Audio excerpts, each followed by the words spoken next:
Thank you. Hello again, and welcome to the second session of Heroes of Nifenburg. It's been 2 weeks since the last time we played, so who wants to give us a recap of what happened last time and where we are now?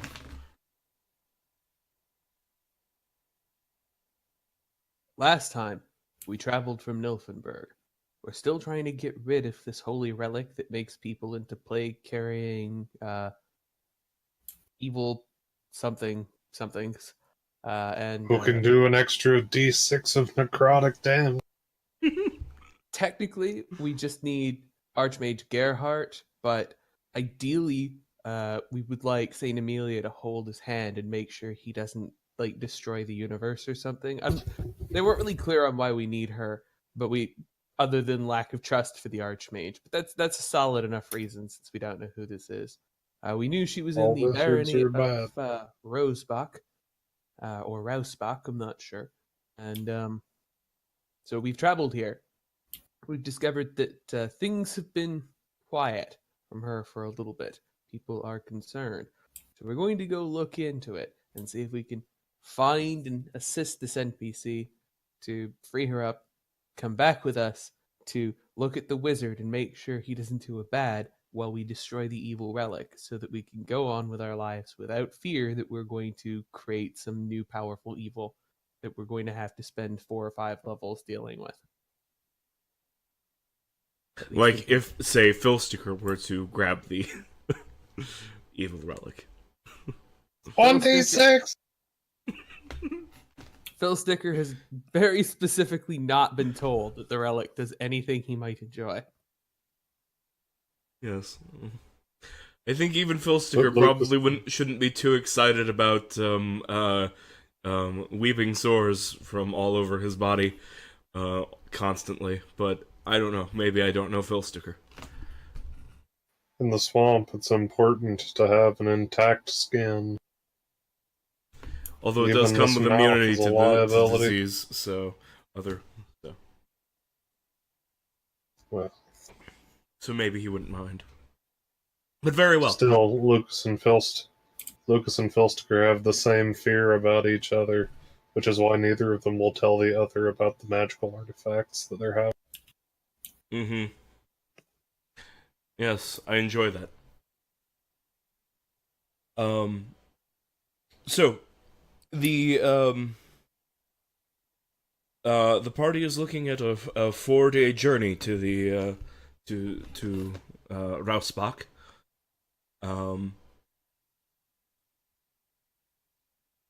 So you'll need to pay for some food for that trip.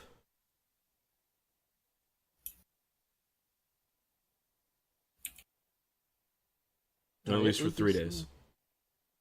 Do so then. He'll pay his 3 days of food at his usual, trying to live up to certain class standards kind of way.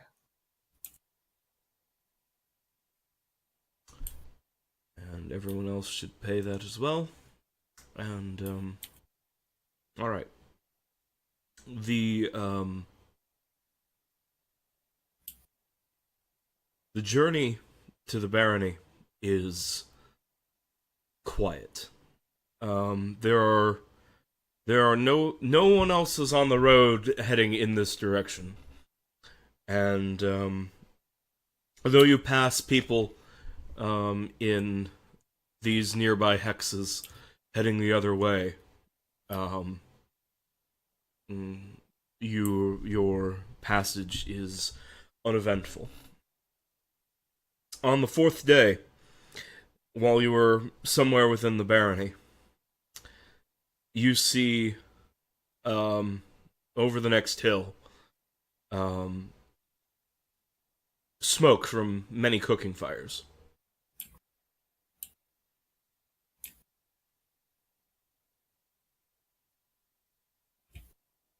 What can you make out from the tower? Lucas will call back into the living room. Who's in the tower?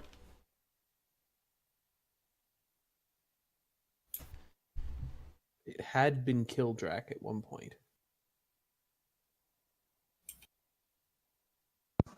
I mean, I guess I can still be there. All right.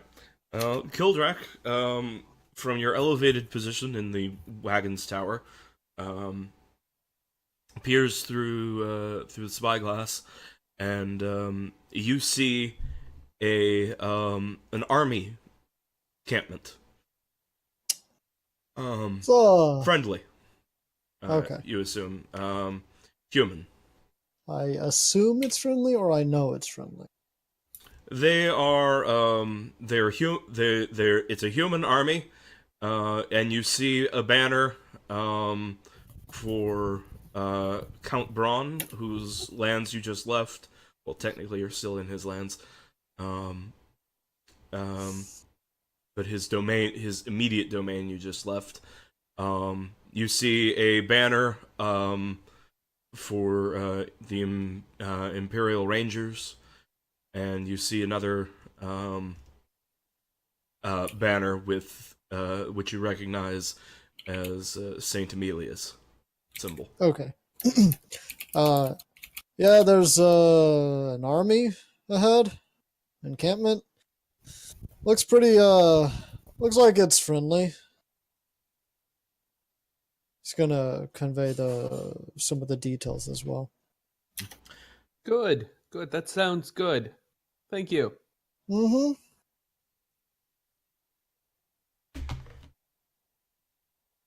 Because we'll drive on. Mm-hmm.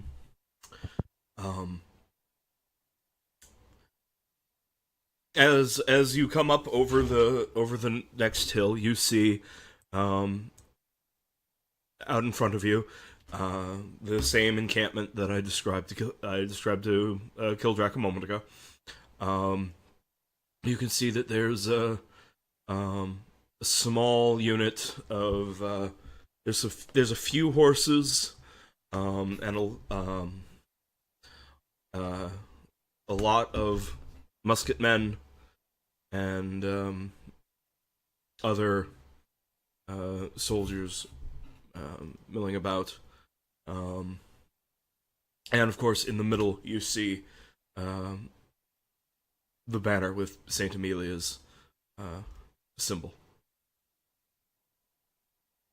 We'll start making our way there, although Lucas expects to have to stop at a checkpoint at some point, Mhm. once or twice, and explain, that we've spoken with the Count of Bolstad. He sent us to give assistance because we require Saint Amelia elsewhere, and we need to brief her on why. Mm-hmm. Yes.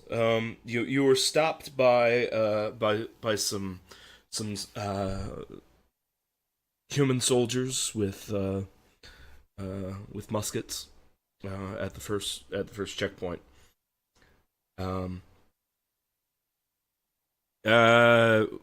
They like knock on the window of the wagon. So open the window and look down to them from outside on his chair. Hello. Hello. Who might you be? Party of adventurers. We're here to help. We spoke with Count Bolstad. Oh, adventurers. Praise be to Primus. We could use all the help we can get. We need to speak with Saint Amelia, I'm afraid. Of course. If you want to leave your wagon here, we can take you to her. We can certainly leave the wagon behind. All right, everyone, we're on foot from here. Guess we'll put the wagon in park. And make sure you install the low jack And then too. it, Well, the wagon will disappear when we leave it, so... he doesn't know LoJack. He's making excuses. I assume it's fairly late in the day when we arrive? Yeah. Yeah. Well, yeah. Late enough I'd probably want to recast if we were going anywhere. Yeah. And these two musketeers lead you through the camp.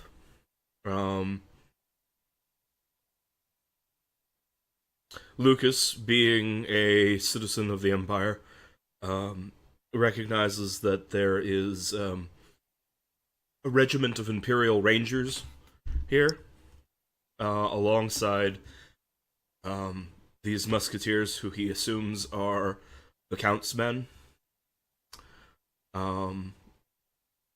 He may notice that there are a handful of mounted knights. And then you get into the retinue of Saint Amelia, the Truthsayer, who you have encountered before.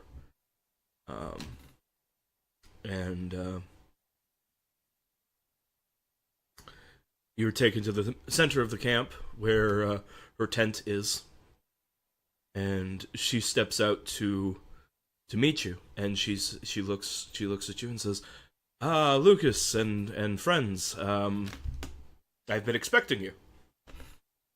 Oh, good. I'm glad that you received the sending. You're up to date then. I heard that that they want Archmage Gerhard to destroy the stone. For some reason that I can't fathom, they don't trust my friend unless I'm there to watch over his shoulder. It's unfathomable, I know. No one in their right mind would want to do anything but destroy this thing. But the consequences, if someone were not to do so, would be quite dire, so I understand the reluctance. Yes. Well, I will be quite happy to aid you in the destruction of that once we are done here. But, since you have arrived, I am relieved, because I have a task that for you that will perhaps help us win this battle. Of course, we expected as much, Lucas nods. What can we do? If you come into my tent, please, all of you, I will show you the situation. Thank you. Once we're inside, Lucas will take the time to reintroduce everyone in the party to her. Just so, she can call people by name instead of saying, and, the kobold will do this, and the dwarf that speaks well will do this, and the dwarf that speaks plainly will do that. Save a bit of time. Alright. She unrolls a map of the territory, which is centered around Rausenbach Castle.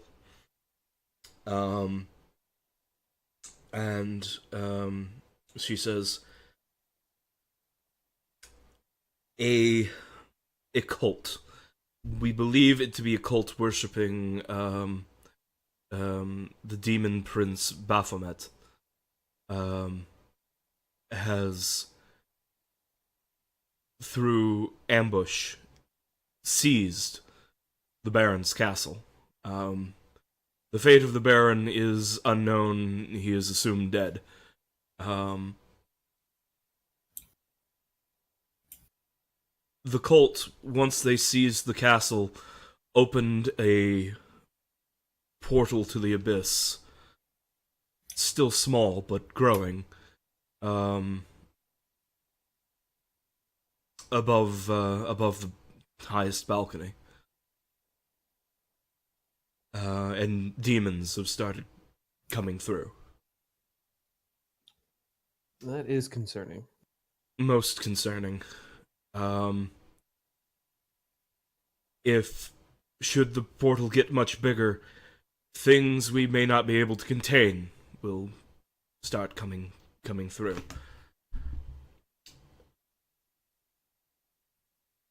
The portal must be closed, but in order to do that, we're going to need to get our magic users close. We'll need to seize the castle. But my alarm clock is ringing in the next room, so I need to go and take care of that. Naturally. My apologies. We'll observe the map while you return. Eldritch Blast.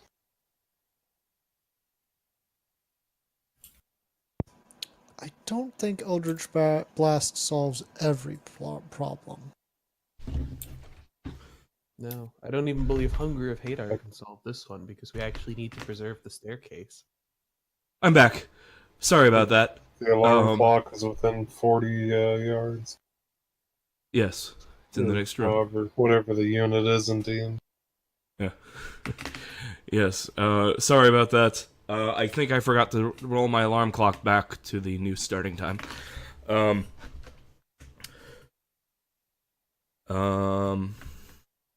Where was I? Yes. We'll need to seize the castle. The problem is that, well, as presently there is an army of unknown number of demons swarming around the castle. Additionally, we have some information. There is a secret entrance into the basement, into the dungeon of the castle.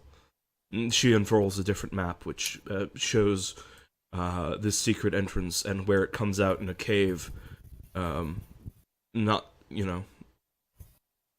outside of line of sight of anywhere in the castle. I have a plan, if you're willing to listen to it. Of course. The plan I have is to use myself and my army as bait.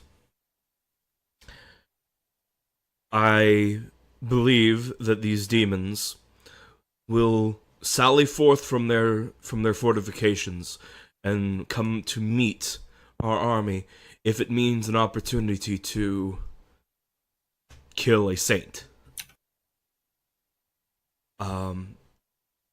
I don't know if our army is strong enough as it is to win the battle, but we can certainly hold them for some time.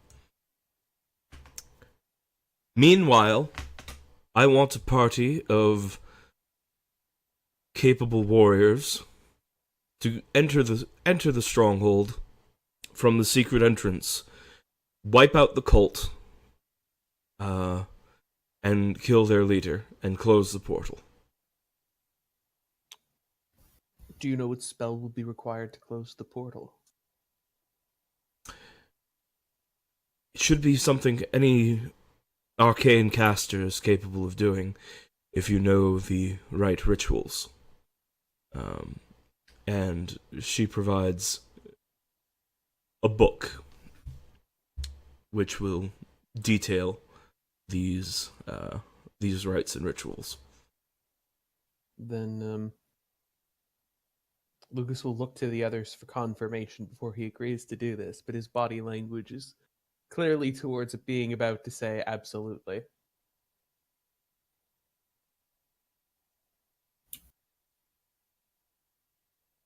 Okay.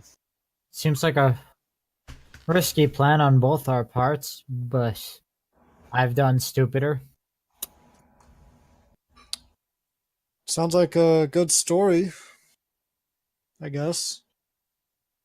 Hard to turn that down.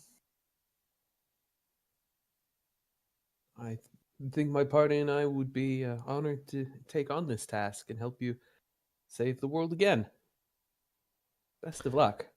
Yes. Thank you for your assistance in this.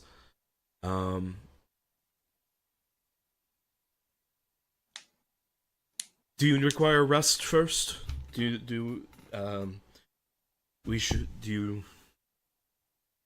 should probably wait till morning to begin the attack. It's up to you. My only thought is the pressing matter of what to do with the artifact. Either of us holding it is a liability and a potential threat.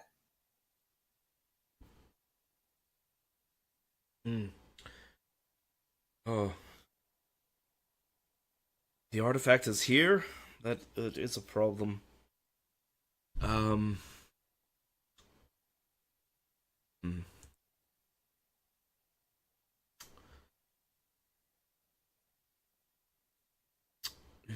I would not want it to go. I would not want to take it with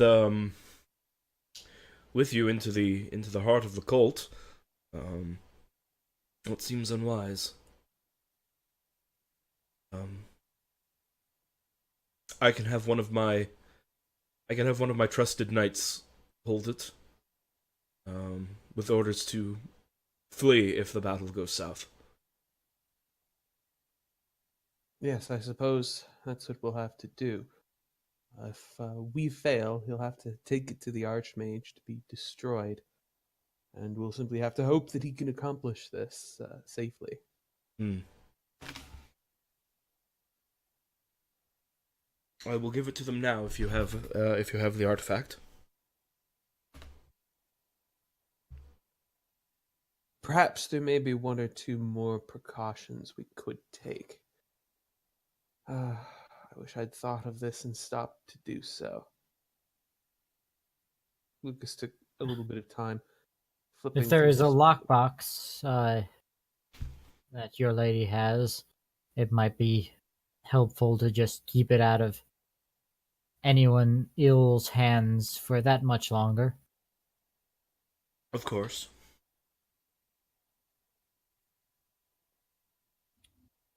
Yes, I'm afraid that I should have purchased a scroll of arcane lock, but did not occur to me to do so.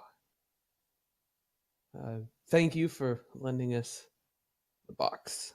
Lucas will free the scroll case.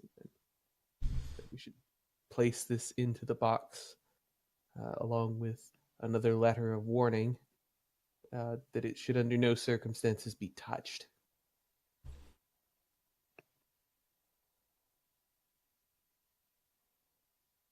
All right. We'll ask her to write that warning. Uh, I'll simply explain to her that whoever touches it is going to get terrible weeping sores and become a vector for disease and live a miserable, awful life, without explaining the superpowers part to her. Mm-hmm.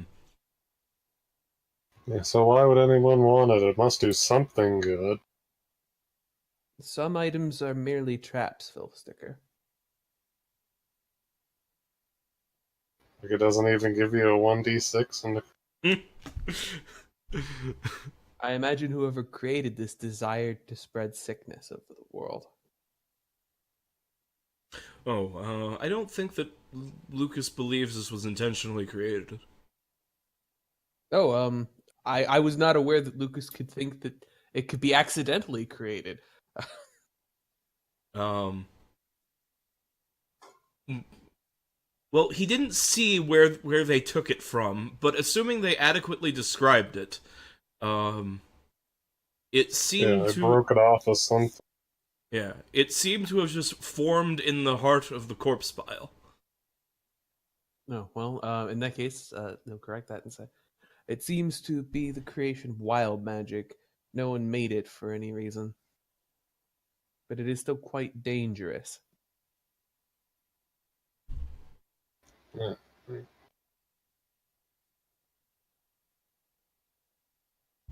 So the a letter penned by Saint Amelia is placed within a lockbox with the true heart of the pile next to it. It is locked up, given to a trustworthy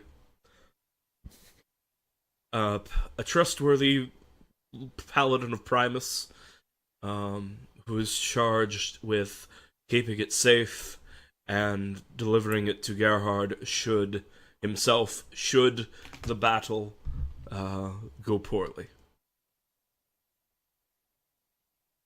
And though it pains him to agree to an order where he might have to leave Amelia behind, he acquiesced to his instructions.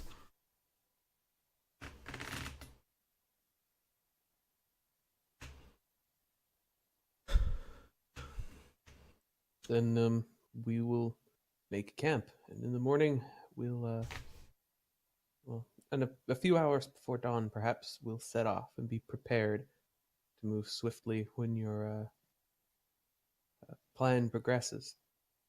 Yes. Yes. So Amelia goes about bringing in the commanders of each of her units, and they begin making battle plans. They continue discussing battle plans for tomorrow.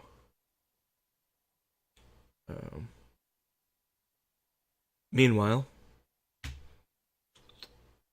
it's the night before you siege a demon cult infested castle. How do you spend your last night?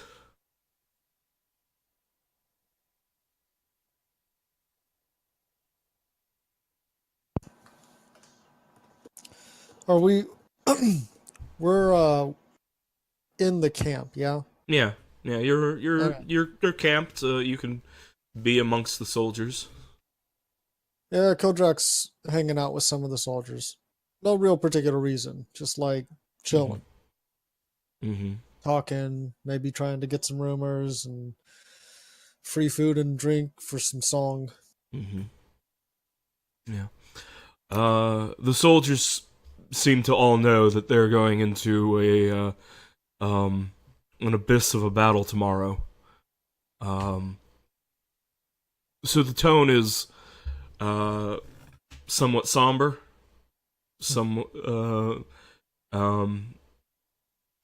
Every soldier here has seen battle before, but never against demons. Except maybe some of Amelia's retinue.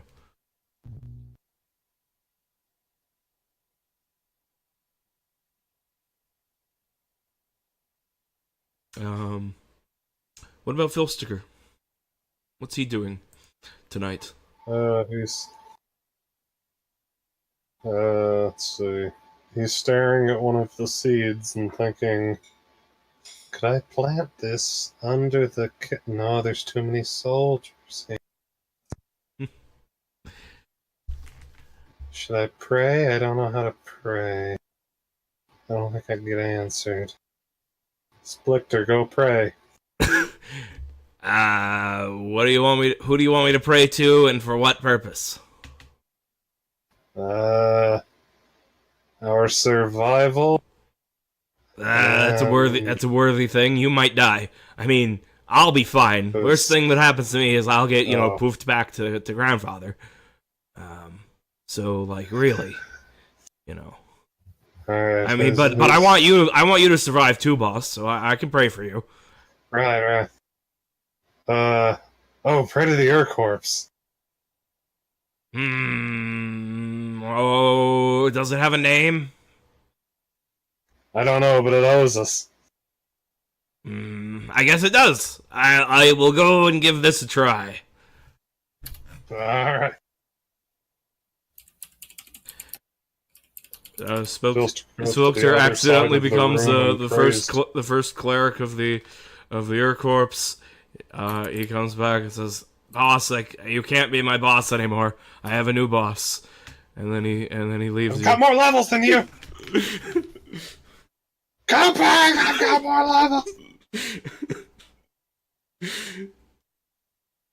And then the closet cleric leaves to wander the world on his own. I want to change my warlock version to one of the ones that's got more features. But all right. So Splicter is doing that. Does Filsticker have any other plans for tonight? No. Better be real mentally on top of things tomorrow, right? Mm-hmm. Yeah. Better go to bed early. Yeah. What about Bort? Eat some cheese. Bort is also going to hang out And weirdly enough, he is able to use a disguise kit.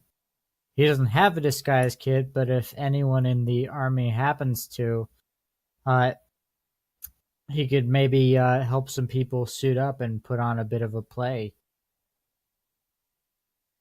Just something to take everyone's mind off of the impending battle. All right.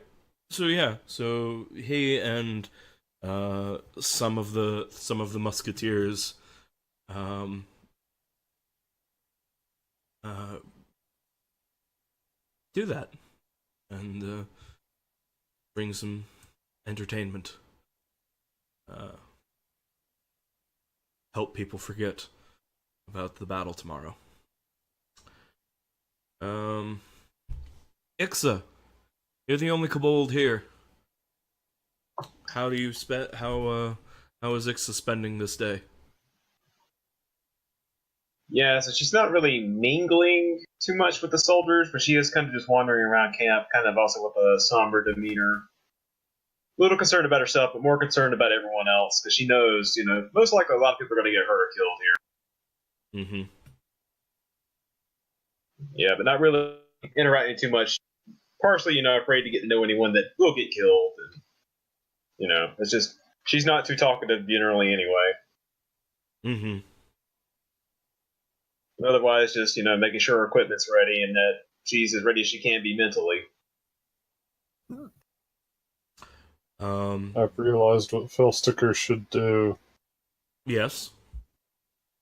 He wants to go try to pester the saint for holy water.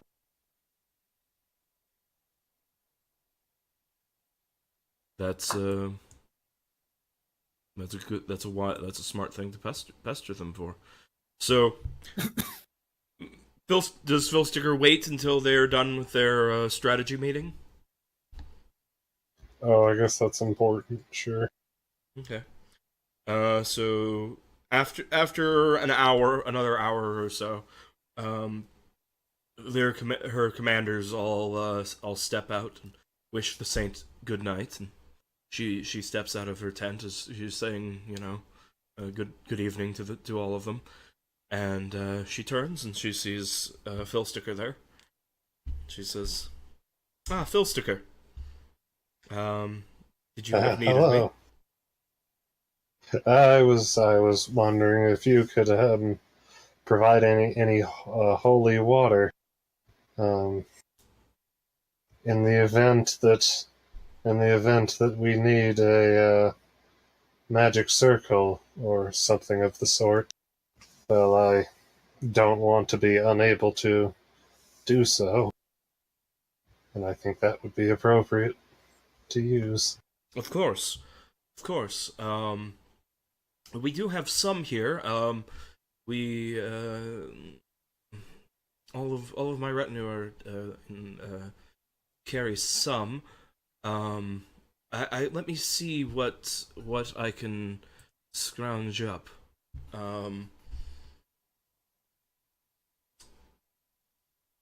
Make a charisma persuasion roll. Shit! Alright. She provides you with two flasks of holy water. And you said something about a magic circle. What reagents do you need for that spell? Okay, out of character. It says holy water or powdered silver and iron worth at least 100 gold pieces, which the spell consumes. I went for holy water, both because it's cheaper and sounds more available, and I'm not sure if they mean that you always have to have the iron, but if you had to have 100 gold pieces of iron, wouldn't that be like a truckload of iron? Well, yes, it would. Let me... So I'm assuming they mean you can just use the holy water. Right. Let me look. I think it's silver and iron, and I think that, you go to the magic item shop and you pay 100 gold pieces for a pouch of the appropriate admixture rather than it being 100 of each. Right. Or like 100 of either. Right. That's what I was assuming. That was I probably phrased that poorly, but they have an or and an and in the same sentence, which makes it not exactly clear, especially because one is 4 times as expensive as the other. So one of them is a cheap option and one of them is an expensive option. Right. So I was thinking the see silver here, and iron mixture must be. Yeah. Yeah, it seemed. Yeah. I'm looking at it and it needs some parentheses here or something. Yeah, But so I think I'm or going is to interpret separating this two as distinct. yeah. I'm going to interpret this as holy water, stop, or powdered silver and iron shavings worth at least 100 gold pieces. So Ooh. I'm going to so yes. So she provides you with two flasks of holy water and a pouch of silver and iron powdered silver and powdered iron shavings worth 100 gold pieces. Oh, And she says, I hope okay, well, I hope that will be helpful to you. well, thank you. Me as well. This will. We've got one more thing to use.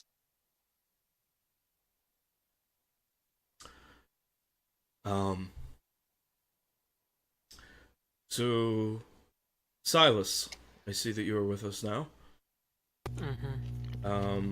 How would Silas be spending his last night before the battle? Against who? Um, I just got here like a couple of minutes ago. yes, I know you were late. There's no time, Silas. You gotta charge in. You gotta slaughter them all. So the quick recap is there's a castle, and we need to do a dungeon crawl in it while the army draws out their army, so that we can seal a portal to the abyss that is reinforcing their army.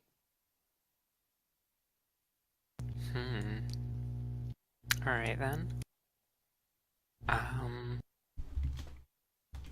Yeah, I don't know. I'd feel probably in quiet contemplation is the most likely thing. Fair enough. And Lucas. How is Lucas spending this evening?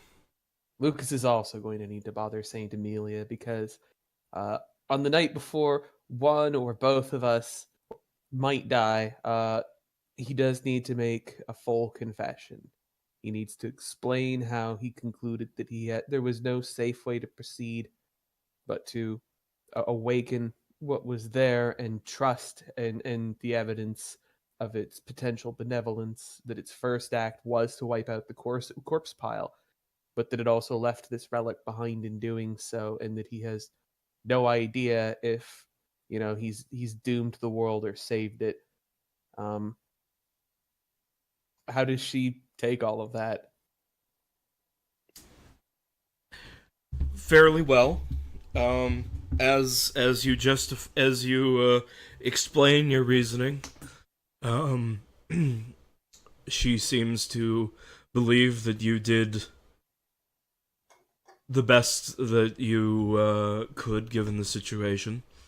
And she forgives Lucas for any sins he may have committed. And says that she believes that he has most likely done good. There's one other thing, he'll say, reaching into his pouch. I was given these by the being. They're a contingent resurrection spell. You're going into a suicide mission tomorrow, and the Empire needs one of us much more than the other, he says, offering them. a contingency resurrection spell, and you're giving it to me? Well, you are on a suicide mission. Well, as are you. Honestly, though, if both of us die, it would be better this way. Hmm. Hmm. No, I have to think for a moment. Would she accept this? It's tricky because she goes beyond merely forgiving Lucas if she accepts them to actually accepting the help of this new god, Yeah. which is a more visceral level of forgiveness. Mm-hmm. Yes. Additionally, And also, Lucas is substantially more likely than her to die tomorrow. And he's Yes. the only Arcanist on our team, and if he goes down, you our have mission a fails. bard. They're They're arcane actually- casters. Oh, fair enough. If the bard can Yeah. complete the ritual, then And that's Phil much less Sticker, of a concern. maybe? I don't know. He's a warlock. They kind of cheat. Yeah. I would Do have it. imagined you would have needed ritual caster for it. But, Yeah.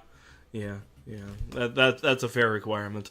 If he were pact of the book, or whatever it is, pact of the tome, then he could. But yeah. So there's You- all of these factors to consider in her answer. Yeah. She could always give it back later too if we both somehow survive. But Right.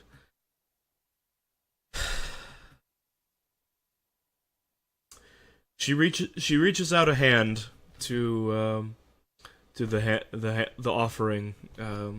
offering Lucas, and closes his hand on the coins and says,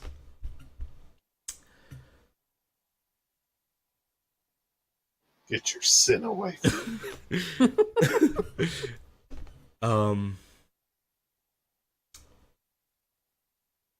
Primus will provide for me when my time comes. You keep those. If things go badly for you tomorrow, it's important that you get to the portal. And I have an army with me. You have 5 men. but you'll have 2 armies with you, and I'm unlikely to have so implacable a foe. Still, I'll accept your decision. He nodded, pulling his hand back and putting the coins into his pouch. Good luck tomorrow. Good luck. Hopefully, neither of us regrets this choice.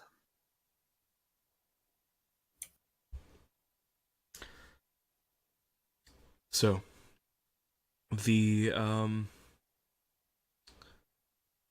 evening passes. It's just before dawn, and it's time that things be put into motion.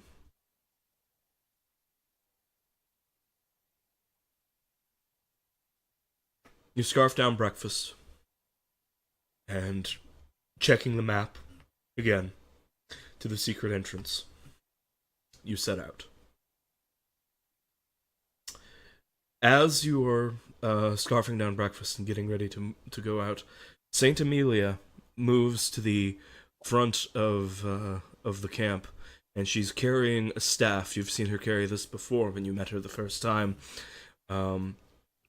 It has complicated clockwork mechanisms on the top of it, and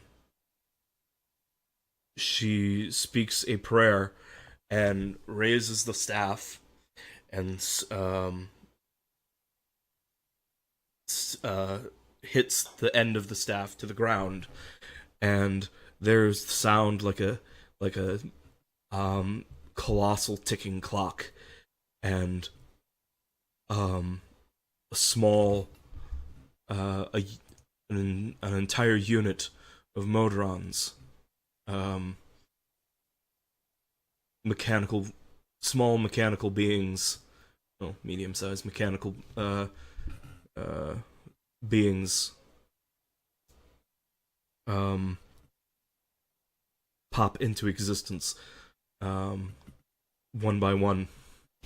A legion of law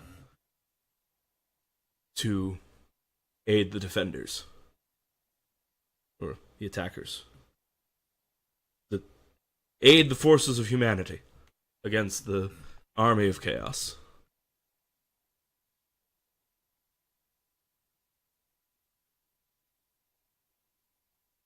They're horrifying.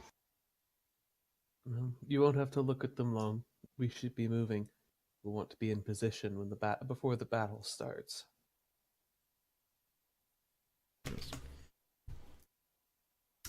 The six of you set out while the army is positioning itself, and you enter into the cave.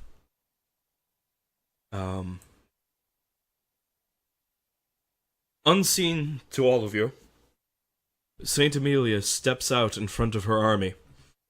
Her banner is waving in the wind of the early morning sun, and using thaumatology, she makes her presence very well known across the battlefield to the tower, the castle, where there is a black portal swirling above it. The demons on top of the castle and around it see the saints' gleaming aura and booming prayers to Primus, and are sickened and offended by her existence.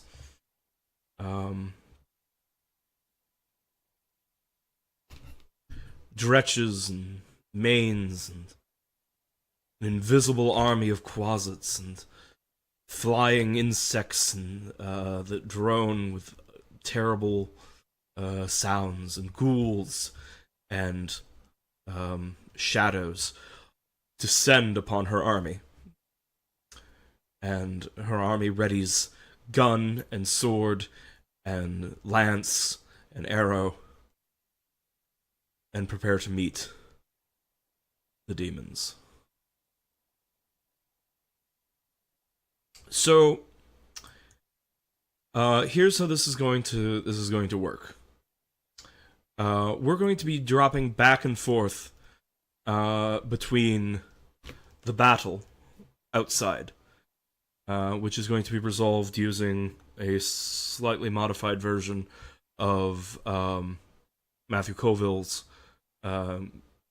battle system from Kingdoms and Followers. And we're going to be going back and forth between the outside battle, and your dungeon crawl inside the castle. If Amelia's army is destroyed, then the demons will return to the castle, and you all will be forced to surrender, fight to your death, or die, or retreat. Victory there will become impossible as, hordes of demons return to the castle. If Saint Amelia's, if you destroy the portal, then the demons will disappear. Their connection to the abyss will be severed if both their summoner is killed and their portal is closed. And Saint Amelia's side will emerge victorious and come to join you in the castle. If her army defeats the demons, which I don't expect it to happen, but they might, then they will reinforce you and begin sieging the castle proper. So that is the situation.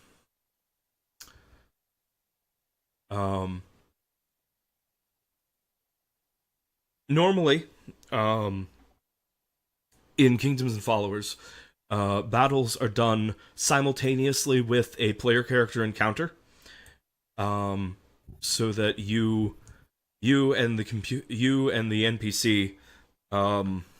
the NPCs, take turns can like issue an order to a unit on your initiative. I've decided to do this differently this time, and maybe we won't like it, and we'll do it the proper way next time. But my plan is that we are going to do a full round of the mass combat, and then go to your party for some number of minutes, a turn, as it were, and then come back for another round of mass combat, and so on and so forth. Going back and forth. So, for the mass combat, we are going to alternate which side is making which attacks. So first we're just going to do a roll off. Elect one of you to roll a d20, and I will roll a d20, and whoever rolls higher, that side will make the first attack. Alright, just before we clear into starting the fight, I wanted to clear one last thing by you. Yes. I'm just going to prepare a few extra potions, because we are going to be in a rush with this plan, by the sound of it. Okay. I'll allow it. Alright, What potions? I'm going up to 2 greater healing and the next level up with the 8d8. Okay. Which is going to cost me 2 of my second levels and a third level slot, but it should keep us moving quickly. That'll be important. Because if you dawdle, more rounds will go by in the mass combat, and the odds of them losing become higher. How did you make the cards? Thank you for asking. I used there's an online program. The reason this one looks shitty is because I did this one in MS Paint, and I was like, God, that took me forever, and I hate this. Like, I took one of the blank ones in the back of the book, and I edited it myself, and I was like, God, this is going to be such a pain in my ass. And then I went online, and I found a website that allowed me to just enter in the information, modify any results that I liked, and create the units. Except the Shadow Legion, I just pulled that one right from the book, because that's just one that's one of the sample ones. But everything else, I used their creation rules, although I had to make up racial modifiers for the non-human stuff, because they weren't in the book.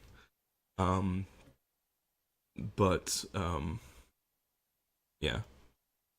And all of these are abilities that are in the book, although some of them are renamed.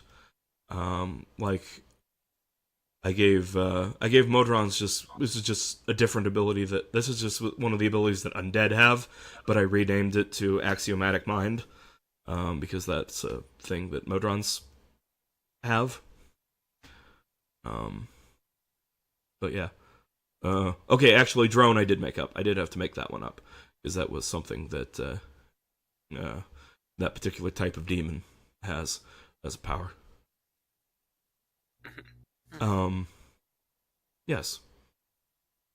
Yeah, very cool. Mm-hmm.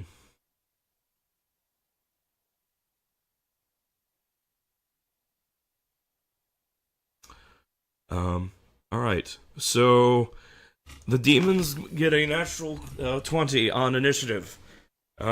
Somebody roll a d20 to see if you tie me.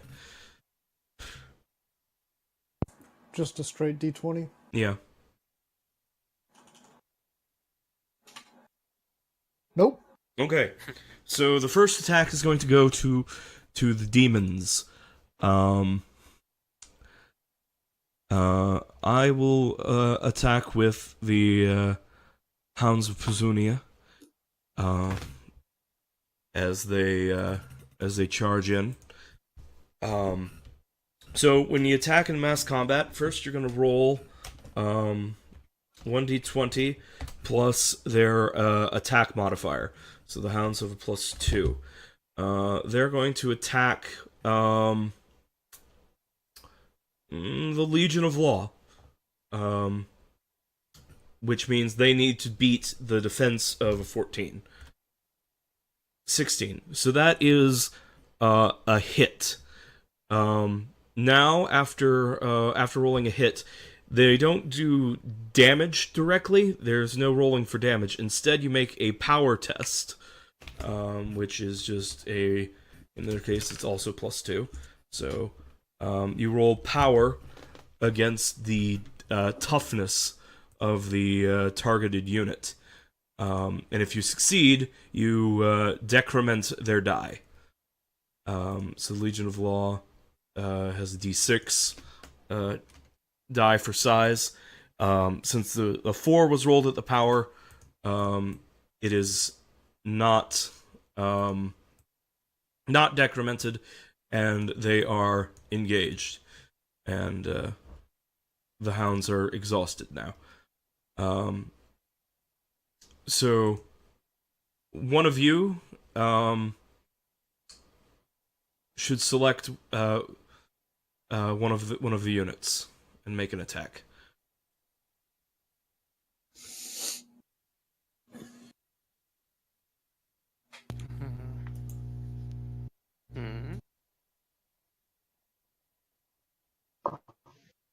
Any reason not to lead off with the retinue of it's got the highest attack?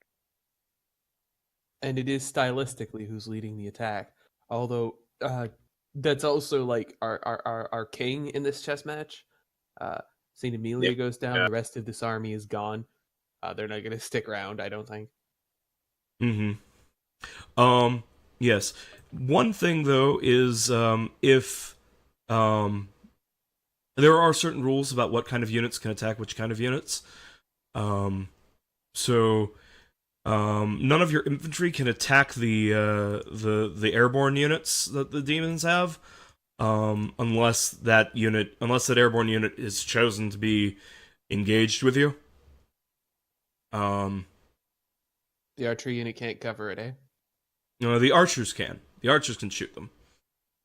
The archers can attack airborne units, but your infantry can't. Nor can your cavalry.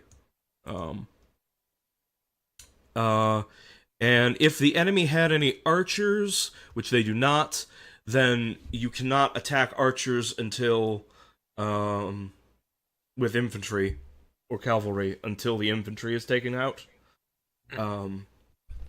With the assumption being that the enemy is positioning their units intelligently and keeping their archers behind their front line.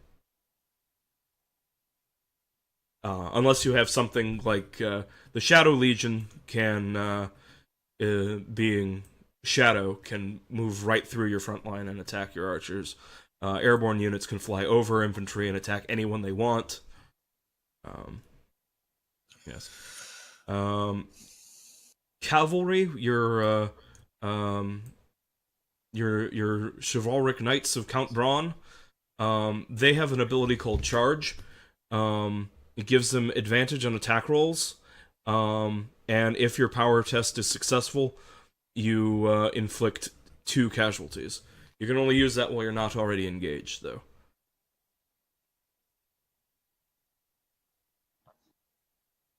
So it might make sense to use them before they get attacked.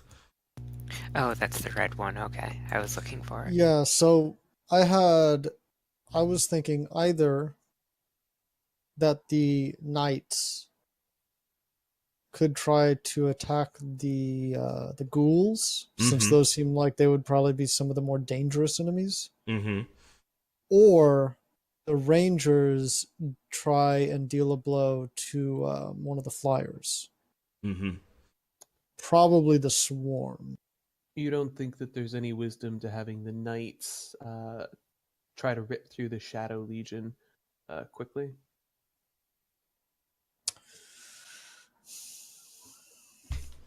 To be honest, I had zoned out and forgotten that was there. Because it was different, and different is not... Yes, I'm Yeah. sorry about that. I didn't it's want to fine. rewrite them when they were. Let they me were just so glance over convenient. that. I mean, I can definitely... So maintaining the freedom of our archers is going to be important with 2 enemy airborne units on the field, and that's the only unit I think that can just straight up attack our archers. Although The one airborne of their units airborne can, units but certainly then could, the but that's- archers can fight them back anyway. Yeah, that would make sense. Can our knights get to them? Yes. The Okay. Shadow Legion are classed as infantry, which means anyone can attack them. Okay. I just was thinking in terms of like if the cards represented like where things are. Yeah, not really. I'm going to put cards that are engaged next to each other, but Okay. you should definitely think of things as Okay. you know, So yeah, abstract. given the fact that that actually exists and isn't just a void on the map, then yeah, probably the knights against the Legion or the ghouls, and probably the Legion is going to be the more pressing target. All right. That makes sense to me. If others agree. I think so, yeah. All right. All right then. Creador, give me a D20 plus 4 roll with advantage.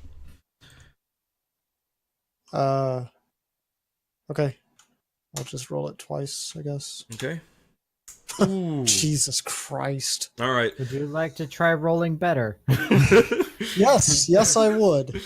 You can try better next time. Good So for now, the knights have charged the Shadow Legion. They're engaged, but that was not an extremely effective attack. No. The knight screams out, "Kildrak did this to us!" as he's rammed through the neck with a demonic sword. All right, so they are now exhausted. So I will take a turn. All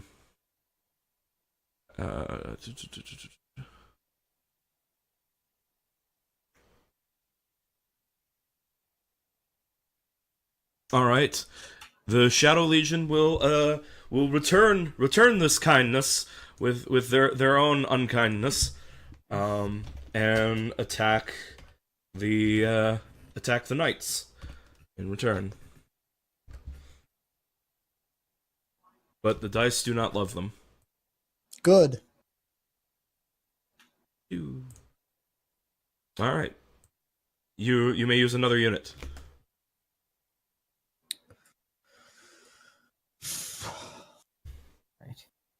Right. Do the musketeers, despite being musketeers, do not have range ability? Mm-hmm. Yeah. I actually tweeted the author of this book like 2 months ago and been like, "Hey, so there's guns in my setting. What should I do with musketeers?" And no reply. I'm looking at you, Machoville. I know you get thousands of tweets and have no reason to answer me, but you didn't answer me. Right. Well, since So I decided to treat them as infantry because it's my so I'm kind of imagining them as like a pike and shot unit, and they're kind of filling more of a infantry role. Yeah, I could see that going a variety of ways depending on their formation and tactics. Mm-hmm. well, I will I would say that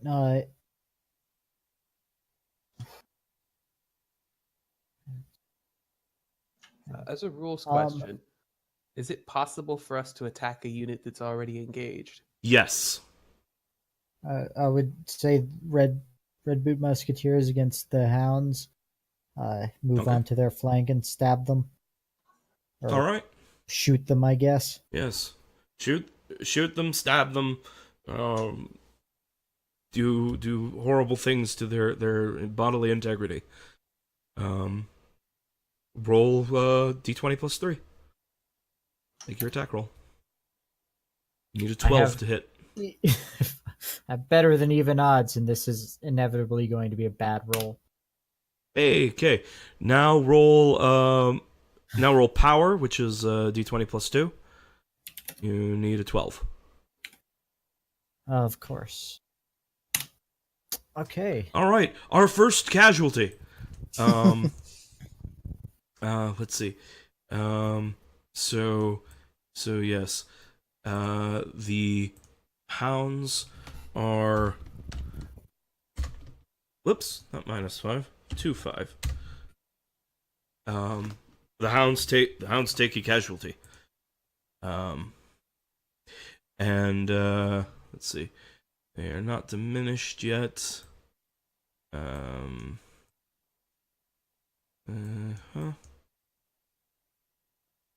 Okay. So yes,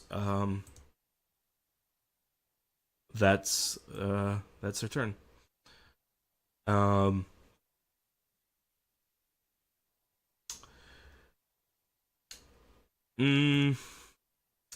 Warriors of the White Kingdom move to engage the retinue of Saint Amelia.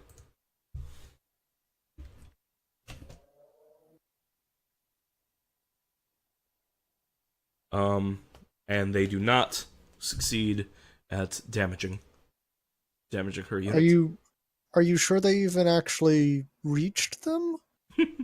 Well, they're in the process of getting there. They're trying. Oh boy, they're trying.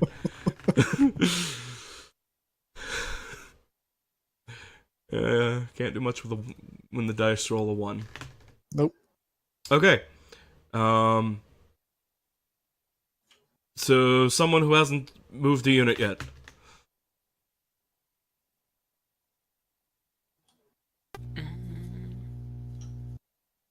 Silas, Alright, I'll do that then. Yeah. Let's see.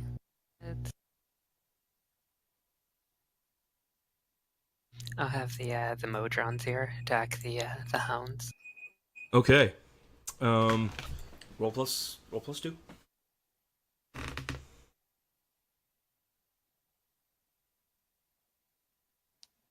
Nice. I don't remember if critical hits are a thing in this system. If they aren't, make Rolling a a 20 on on an attack check is a critical hit against the attacking unit. Make 2 power checks. Oh wow, nice. Mhm. And that's also d20? Yes.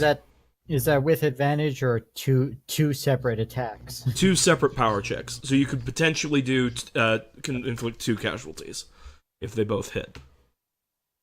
Well, that's one hit. Yep. Come on. Oh, All right. Yeah. One more casualty, and the hounds of Pazunia will be diminished. That means that they'll have to make morale checks and will be at risk of breaking. Good. Okay. I'm going to have the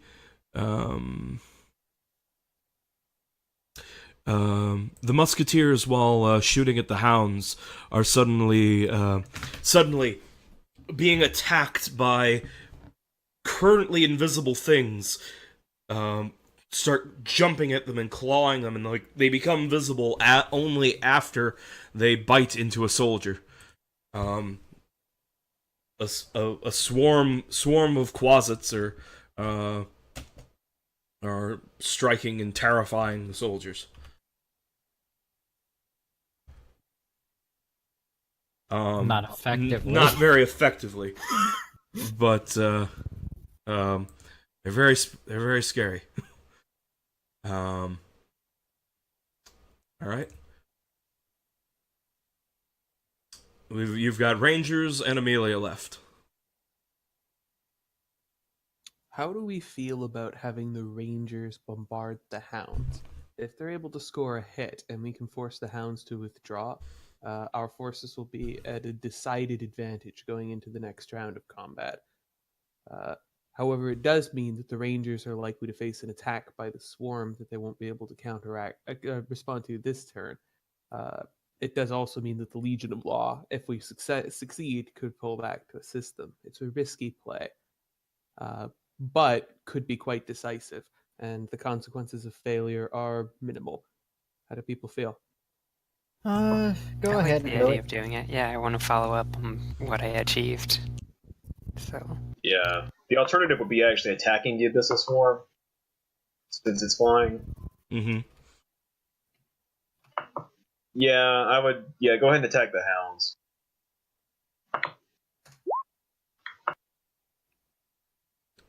Okay, that hits. Make a power test. Also +3. Yes. Nice. Okay, so that puts them at oh, I did it again. 3. Which means that unit is diminished. While diminished, it must make a DC 15 morale check each time it suffers a casualty. If it fails, it immediately suffers an additional casualty. If there were any levies in this battle, levies are always considered diminished. So it doesn't run away this turn, no matter what. Okay. Mhm. Well, whoops. I feel like you should make a roll when you become diminished. Yeah, I think so. Let's see. Once a unit loses it is Roll terribly. diminished. Let's see. I think there's more to be. I thought there was more to being diminished. I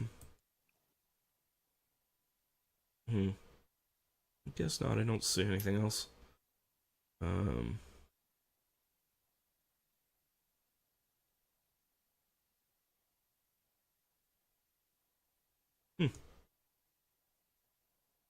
It just seems strange to me that you could be like Yeah. I agree. hurt that badly and then not roll. Mm-hmm. I mean, yes and no. If we were playing like, I can see it from a dramatic perspective that the unit is now beginning to waver. They need one more big hit on it before it will flee, Mm-hmm. or potentially flee. Advising us the unit is now vulnerable. It does make sense to me. It's just I misunderstood that when I crafted this plan. Oh well. I also mean, misunderstood, but I mean, the other thing is this was one round that we took out half of their thing. Just on that note, it would make sense that they would be like, "Holy shit, we took half casualties in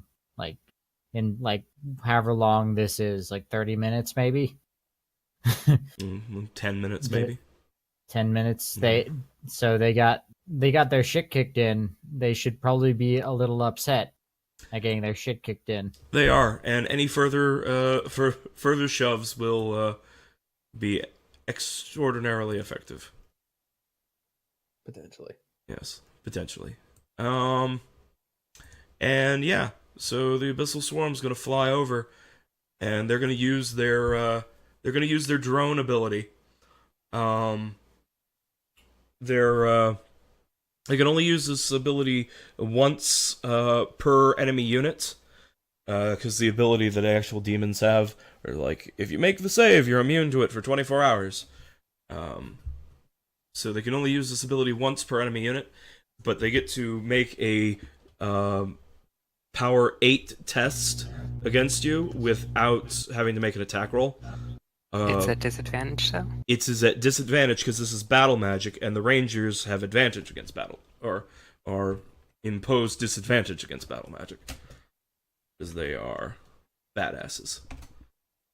Well, let's see if they manage to roll a 1 or a 2 on Yeah. either of these. Yeah, unfortunately, the Ranger's toughness is, whoops. 21 is not less than an 11. But a 9 is. But a 9 wow. is. Yeah. So the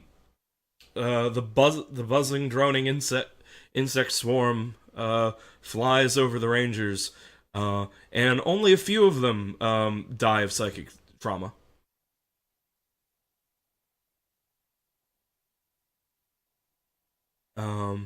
All right, Saint Amelia.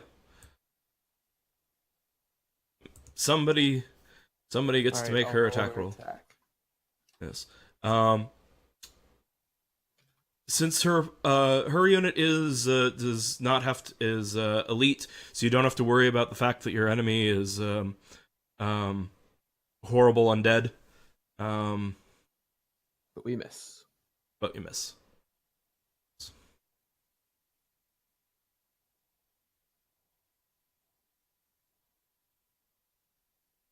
Very good. So the battle has begun. The sides have clashed, and not a great deal of casualties have been dealt yet, but the fighting has begun. Meanwhile,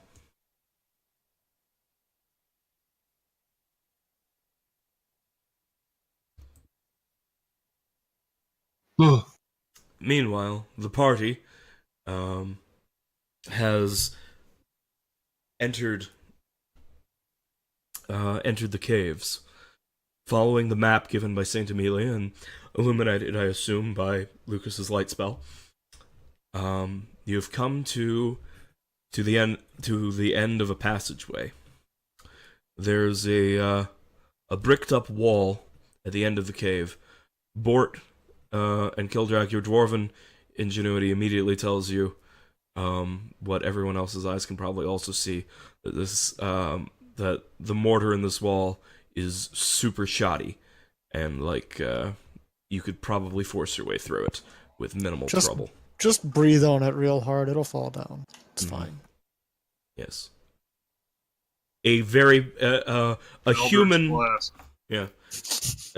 A human version of a dwarven, secret door. And like everything humans build, it's shit. Yeah. Sounds right.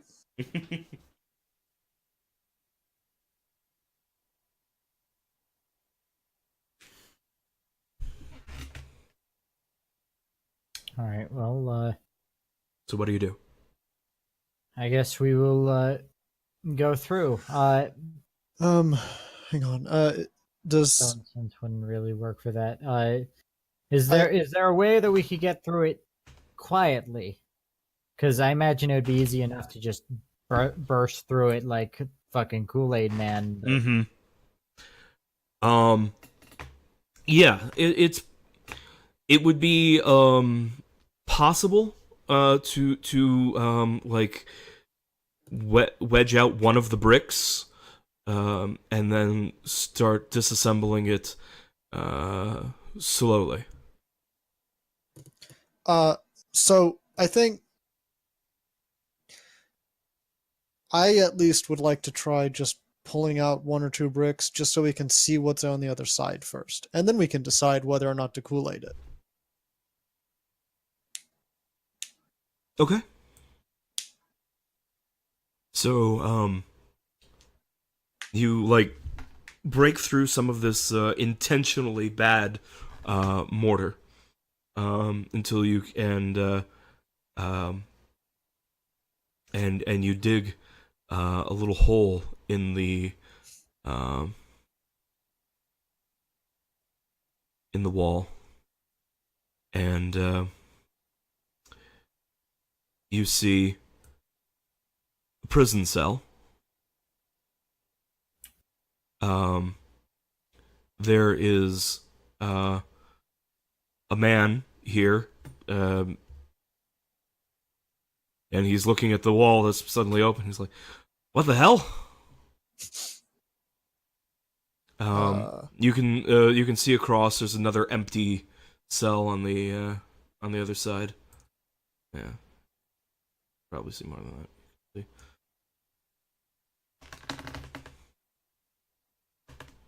Okay.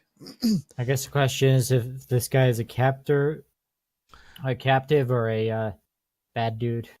He looks like a prisoner, and he's in a jail cell. Fair enough. I mean, it could be both. That's no proof, but It's true. Oh, I guess it's better than some of the alternate. I guess it's better proof than we might otherwise get. So, I guess time to Kool-Aid Man. And Kildrak is gonna possibly also mock him for being stuck in a false prison. Kildrak is gonna whisper to the prisoner that he should probably scoot away. Yeah. He moves to like the far corner of the room, and you hear a voice coming from somewhere you can't see as he's like moving to this corner. He's like, "What the hell are you doing?" Kildrak holds up a hand and waves them off. Does that sound like someone in command, basically? Yeah. I think there's someone on the other side. Do we still want to just burst through and just, like, Probably a bad guy. beat the crap out of everything in sight, or... Yes. Prepare range weapons. Open up a few crenellations.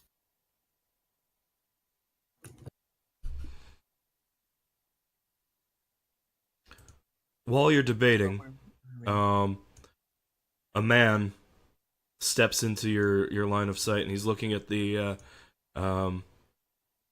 prisoner who moved to the corner, and he's like, "What are you doing?" Kildrak, you see him. He's you see he's an ordinary man wearing ordinary people clothing. He's got prison cell keys on his belt. He's got a baton for beating unruly prisoners in his hand. He doesn't seem to have noticed the missing brick in the wall yet. He just wants to know what this prisoner is doing, cowering up against the bars like this. Okay. He'll doubtlessly notice if you. Yeah, you know. I already have a couple of possible options, but if anyone else has an idea. I really think this is a YOLO moment. Okay. This is definitely a YOLO moment. Kool-Aid Man through the wall. Weapons ready.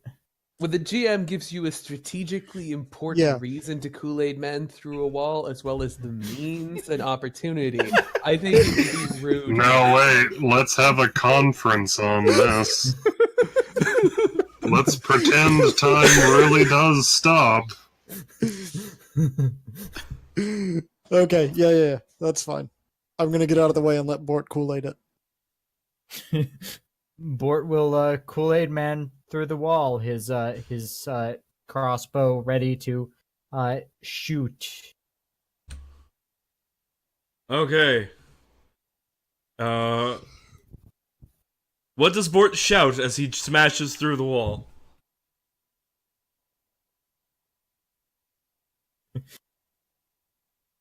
What's the yeah.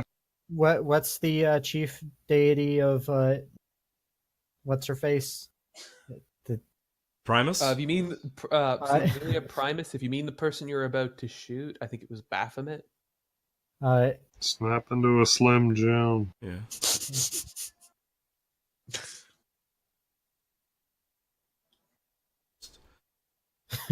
Just to show this whole Baphomet thing eat shit. The guard turns. He is completely and utterly surprised. There are bars between you and him, but he is surprised. You may shoot him with advantage now, Bort. Wonderful. Watch me completely fuck this up. I do not completely fuck it up. That's enough to hit him. He's not armored, and he's just a guard. Goodbye, sir. Right in the brainstem. Are there any +1 damages that you forgot about? Yes. No. Maybe. I could mock him. Well, you're going to have to because he survived with 1 hit point. Cool. Right. I do have extra attack. Okay. And I am going to use it to do my normal combo maneuver with my heavy crossbow and throw it at him. As hilarious as that would be, I'm afraid that the crossbow won't fit through the bars.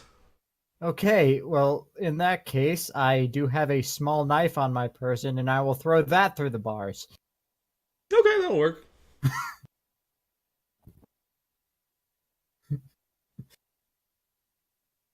All right. And what is the roll for improvised weapon?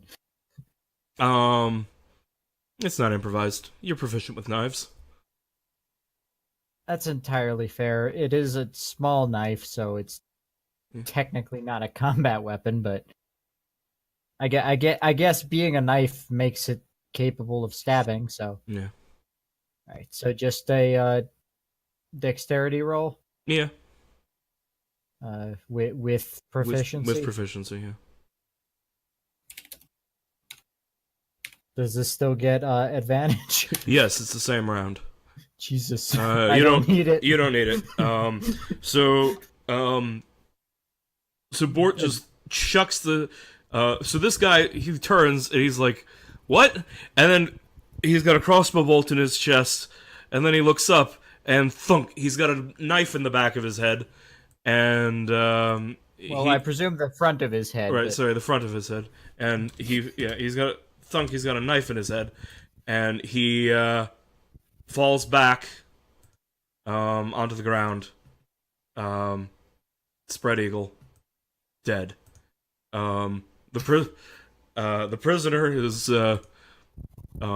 like, what the hell? And you hear other people like, oh my god, what's going on? Are we saved? Yes. Yes, you are. So the prison cell door is locked.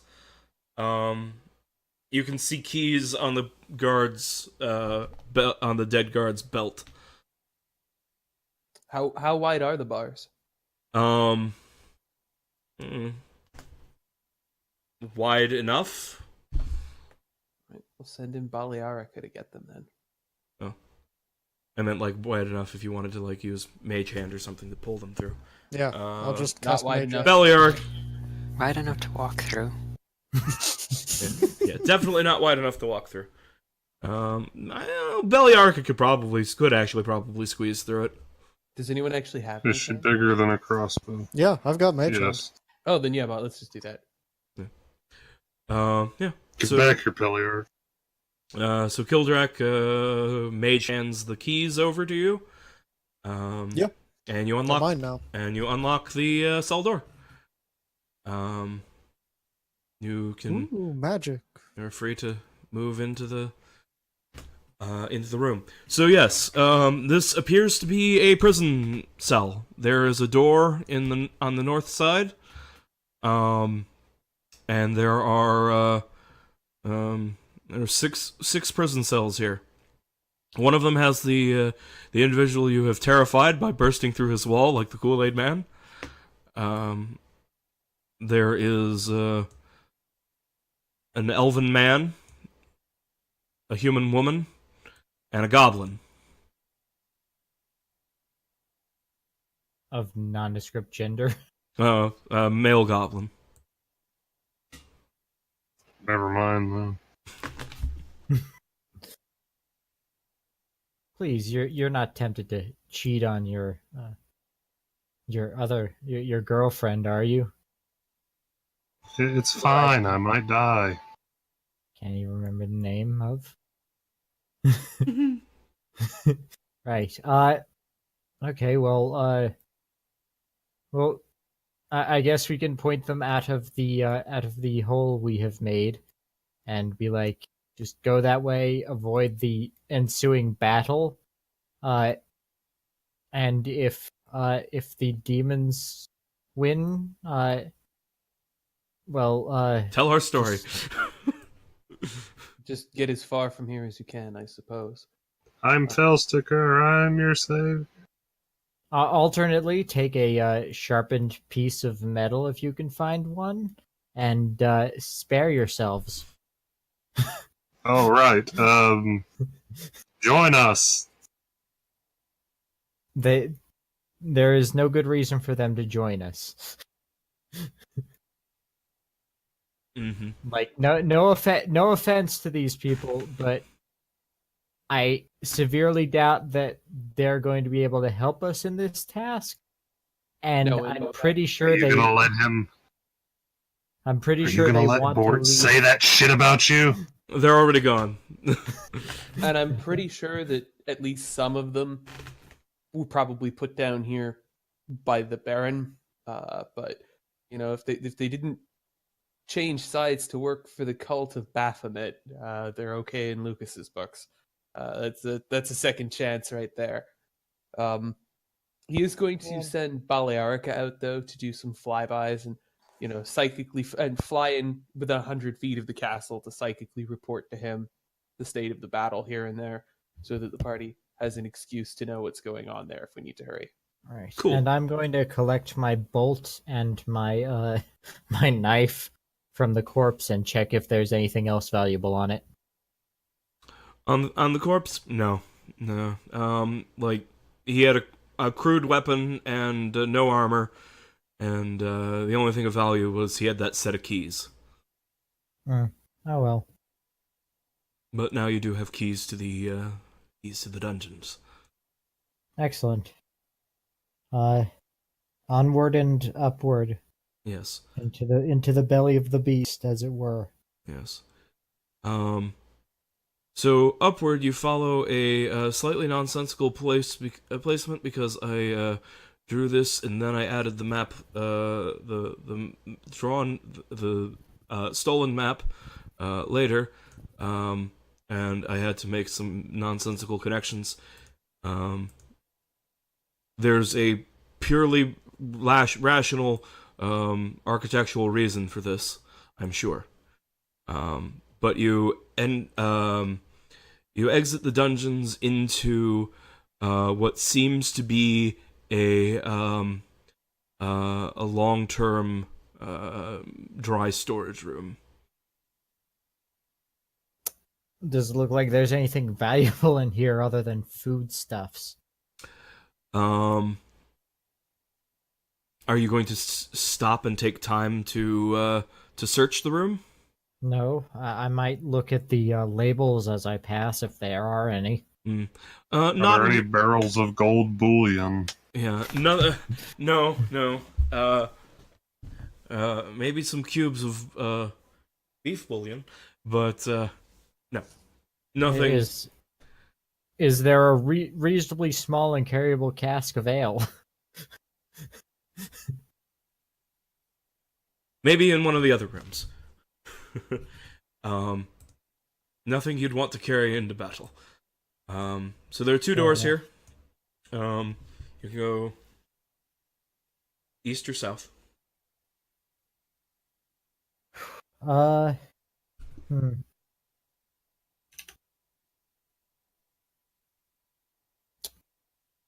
So, good question. Is anyone else gonna weigh in on that, or you just gonna let Bort decide?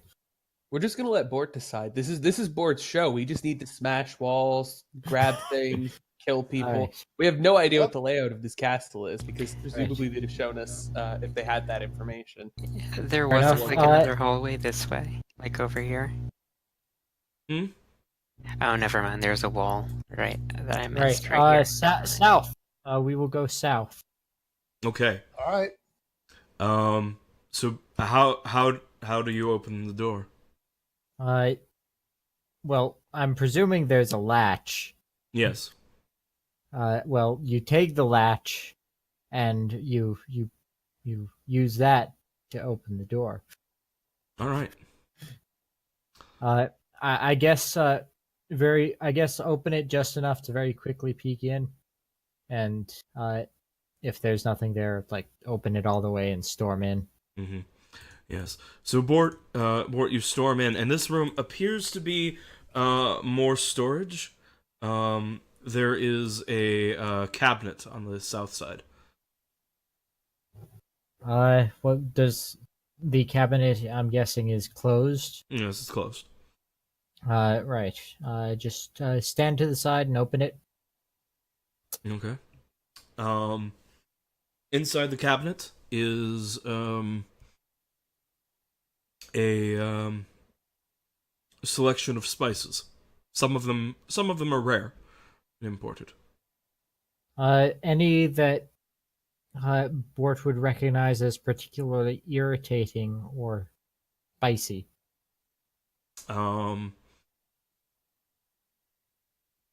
Bort is a proficient cook, is he not? He might be. Let me double check. I think. I might be thinking. I think of one of that the previous characters. that was actually Gump. Oh, right. Gump, and he made the gumbo. If I remember correctly. Yes. But yeah.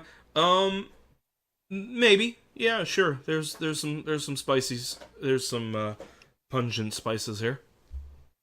Right. I will grab a couple vials or whatever of them.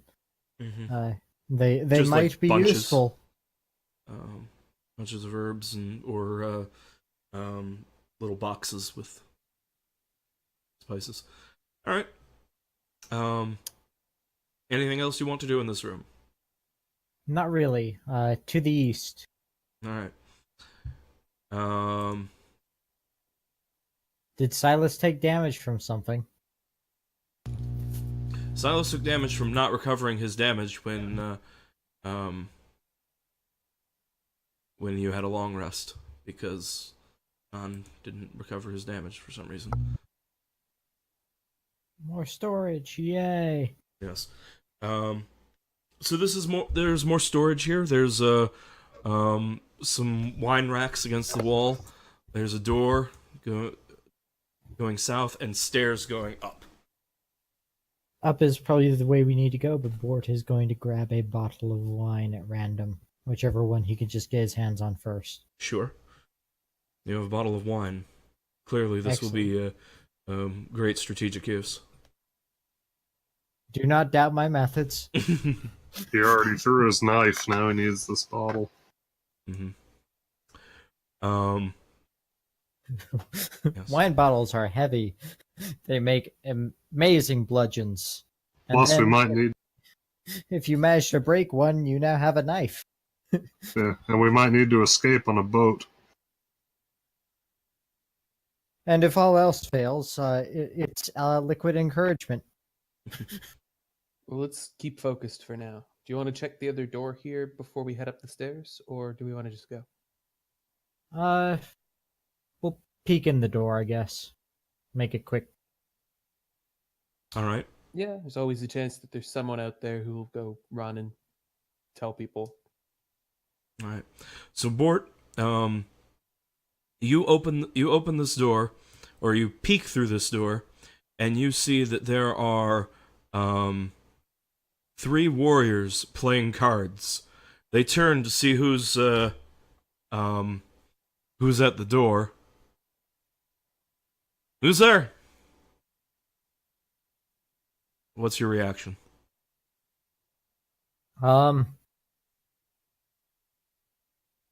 It's just bored. Yeah, sure. I will say that. It's just bored. They don't recognize your voice, so they stand up and they grab weapons to come investigate. I think we're in initiative now.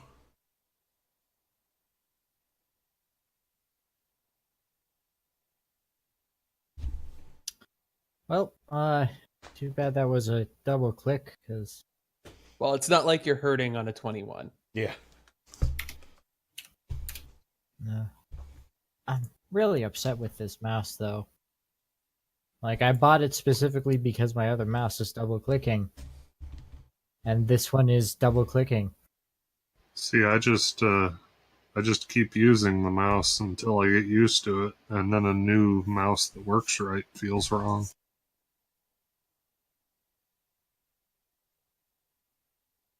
Even with a natural 20, I'm still matching.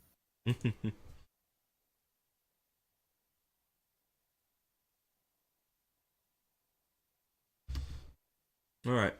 Is everyone in the initiative? I Or think Vin's so. there.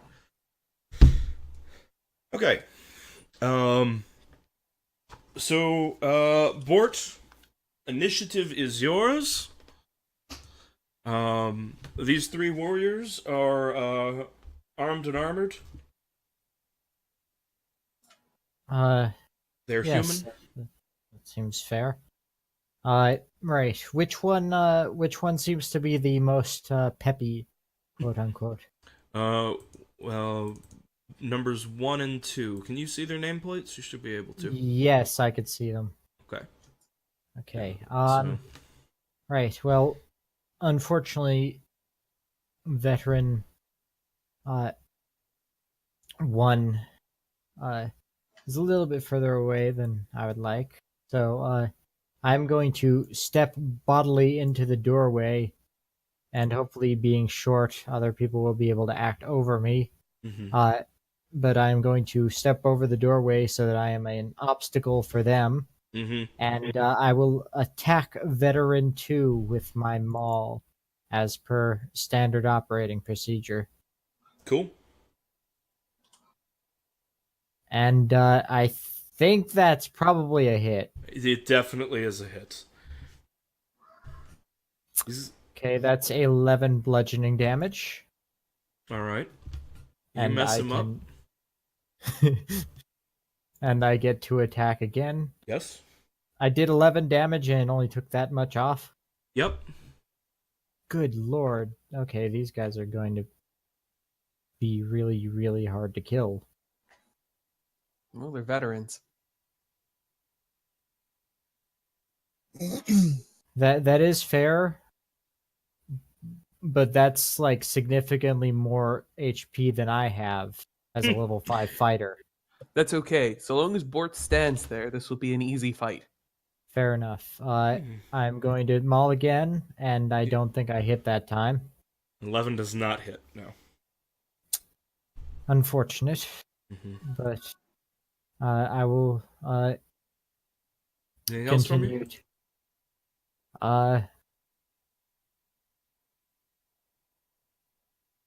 No, Okay. not for now. We'll see if I need to act in the future. So veteran 1 comes out at you with his weapon, his longsword. Let's see, they have a +5 to hit. Not bad. And Not good enough, though. And they have multi-attack. That is good enough. I'm guessing a 22 is good enough. Yes. So.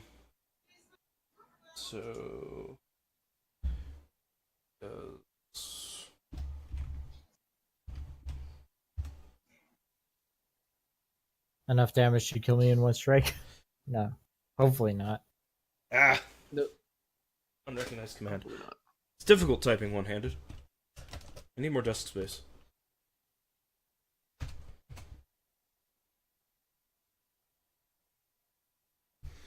12 damage. Ow. It was an almost max damage roll.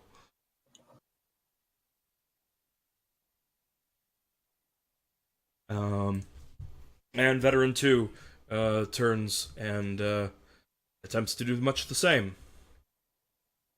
Unsuccessfully. Swinging his warhammer about. He does not get no.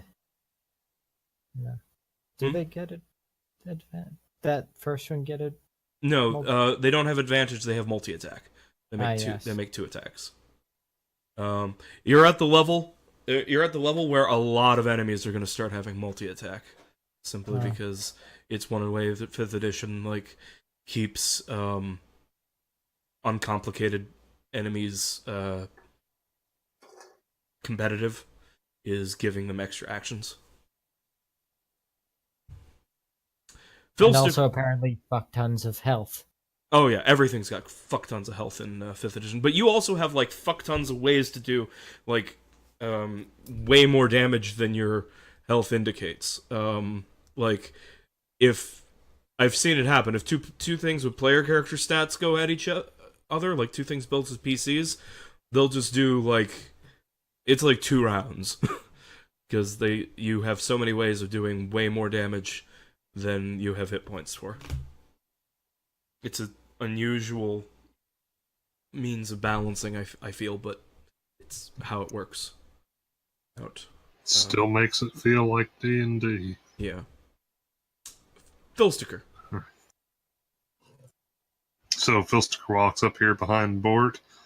I think I can see around or over him or something. You have line of sight on them. Yeah. You probably wouldn't. You'll have Bort will be providing +2 to their AC as cover if you're trying to shoot through him. You piece of shit. But if you if you're doing any spells that just require line of sight, then you can do that. No, I don't want to waste spells. I'm shooting them right. Gonna shoot 2 Eldritch Blasts around Bort's head into Veteran 1. Okay.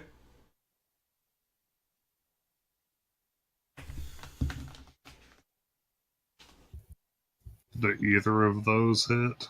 A 19 and a 23 both hit. Alright. Take 20 damage, please. Ouch. I don't want to take 20 damage. Well, you do have a choice because you're the GM and you can do anything you want to, and I'm powerless. No, that would be wrong. But you can do it. This isn't powered by the apocalypse. There are no rules for you.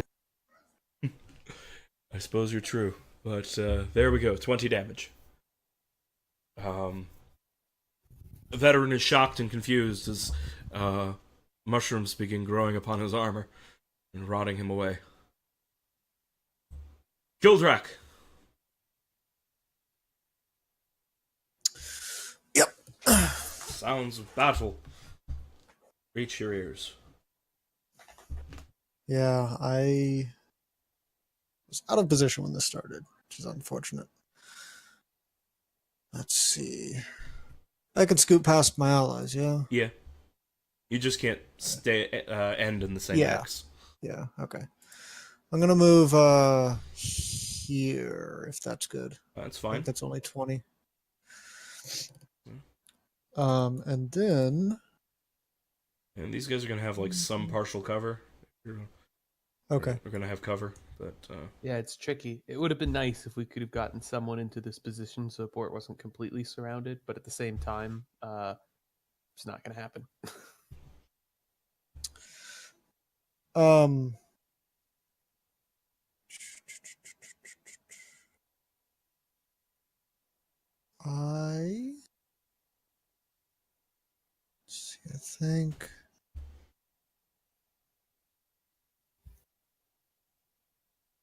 I think Bane is probably going to be more useful against them. That sounds like a good choice to me. Yeah. Yep, I'm going to do that. Alright. What's the save for Bane? Is there one? Charisma save. Yeah. They are not the most charismatic dudes. And it should be 15. Okay. 1, 2, 3. They're baned. Sucks to be them. Yeah.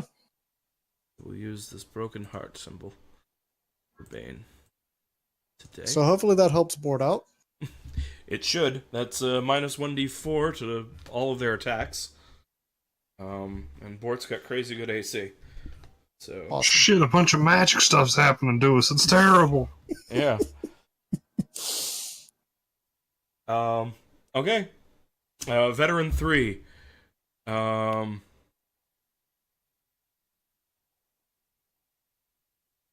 Jumps up on the table dramatically, like a cool guy, and Kildrak claps. pulls up a heavy crossbow, cocks it back, and shoots Bort with it. Or, well, attempts to shoot Bort with it. Let's see, he's got +3. He can't make a multi-attack with that.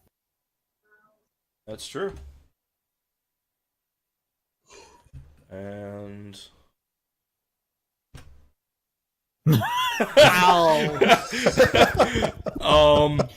So, which one does he shoot? that's a good question. I'll roll a d2 to see which one of his allies he just wounded.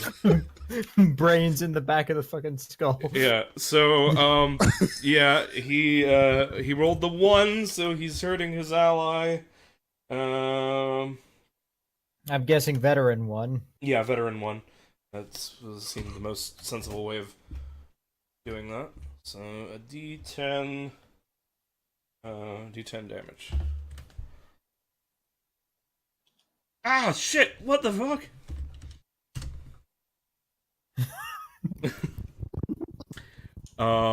Ixa. These guys are not having the best day. But they still have a good odds of just straight up killing me in the next round. It's gonna be awesome when we find out they're like trapped here and they think we're cultists and they're just trying to protect the prisoners and all the prisoners are gone.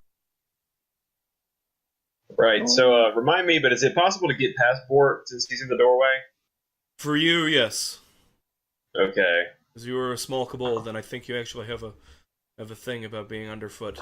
But you will provoke. Yeah, you will provoke from veteran 2. He's baned now, though, so maybe you want to take that risk.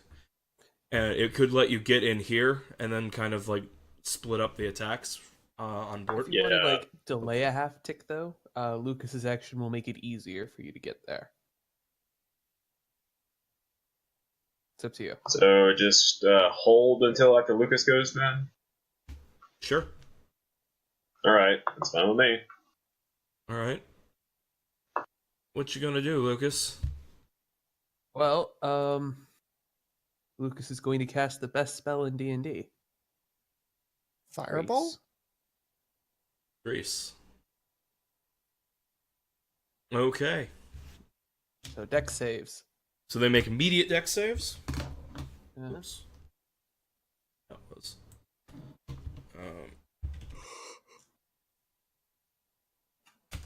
Let's see.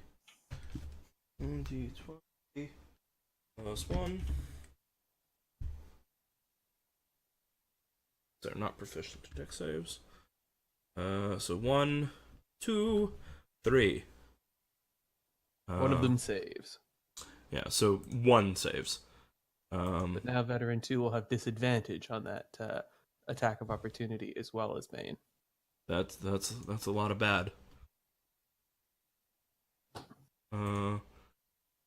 Yes, and he's prone.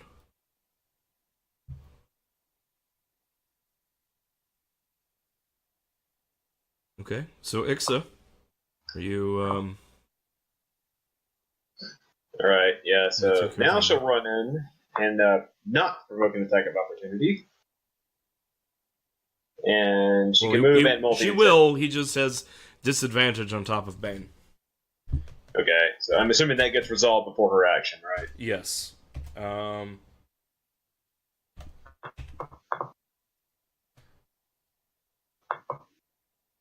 with disadvantage, does a 15 hit Ixa? Nope, 17 AC. All right. Then a sword hits her greaves, but she is fine. Right, and she can multi-attack after moving, right? No restriction on that. Yes, if you make an attack, you get to make 2 attacks. All right, then she will make 2 attacks against Veteran 1. Chop him up. No. She's not at disadvantage for light here, though, right? Nope. I'm No. Nope. You're in.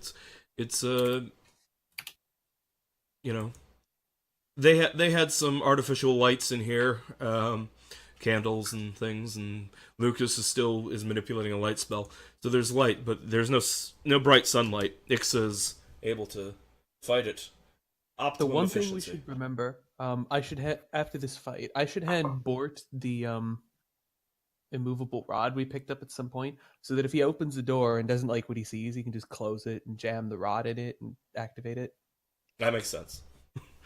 If he needs to, like, just nope, not this door. Nope.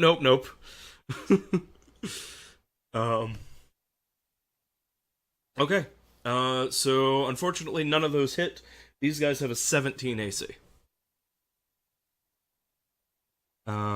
Silas. Yep. Kill them.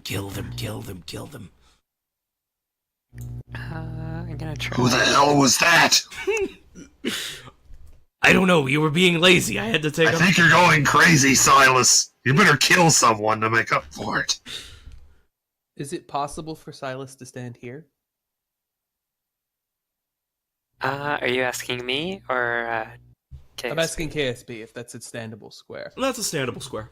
Because if it is, you can get there without provoking, because Veteran 2 already took his attack, and we'd be blocking these guys into the grease pit. Okay, and it's only if you leave someone threatened space, so I don't have to worry about one. Correct. Alright. Then yep. That's within the movement. And then he'll attack one. All right. He's right there. It already hurt. All right. Yeah, I'm just opening the sheet. I'm gonna need some magical armor in the near future. Okay. Those both look like hits.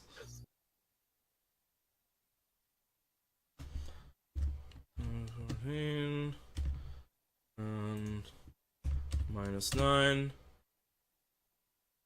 All right. Silas comes and gets a few good solid hits on this guy. He's bleeding quite profusely, but he still stands. And we're back to the top of initiative. Bort. Remember, Bort, you have advantage to attack the one that's prone, but the one that's standing up is almost dead. Difficult call. Which is a difficult call. Oh, don't you have 2 attacks too? He does. I do. I will let one of my colleagues deal with Veteran 1. I'm going to attack Veteran 2 and try and get some good damage on them. All right. He is prone, so you have advantage. Okay, So well, 25 and 19. yes. Both of those hit. And that's Total of 20. 20 damage. All right. You smash him into the ground, and he has a bloody wound now.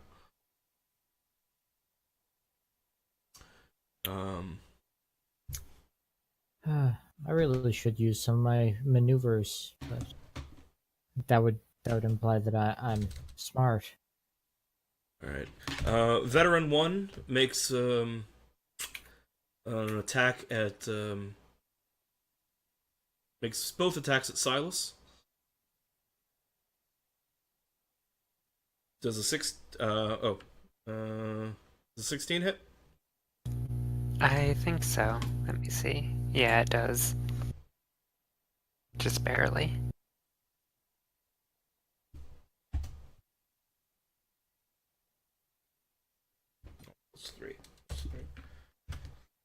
Alright, Silas takes 8 damage from his sword. Veteran 2. Oh, veteran 1 has to make a new save. Right. He's baned for this, isn't he? Yep. Prone he goes. So veteran 1 goes prone. Veteran 2 stands up. Does he need to make a save in order to stand up successfully? Nope, but at end of turn, if he's still in the grease field, he'll have to Roll to another fall save. back down. Right. Okay. So he stands up and he makes his attacks at Bort. Unsuccessfully. Actually, does have a +1. Dex. That second one would have hit, except for Aha! He keeps his footing. Ah! We have someone to hit with ranged attacks this round. Oh no! Okay, so that was veteran 2. you might have wished you stayed on the ground. Phil Sticker and Spilkter is also here. Okay. If I move here, can I shoot at veteran 3 over there in the corner who thinks he's safe? He'll have disadvantage because he's prone. Oh, okay. I'll do it anyway. And he has cover because of Bort. Yeah, it'll probably miss. Just hit veteran 2. Let's Okay. eliminate the 2 actual threats. Does one of those hit? No, the 20 hits. Alright. Veteran 2's standing up. Mm-hmm. Yes. He wishes he had stayed down. What's happening? What is this? Why does this keep happening? What are they attacking us with? Gildrak.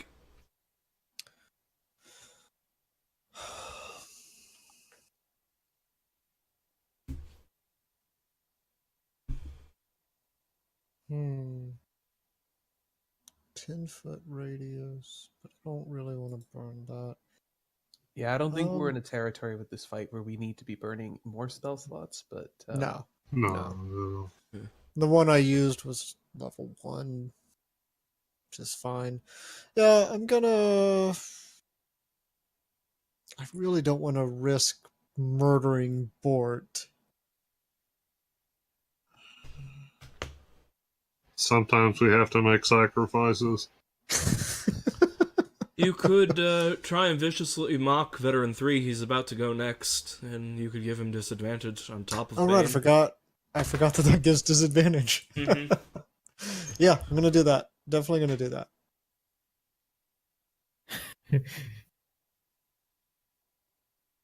Okay, wisdom save.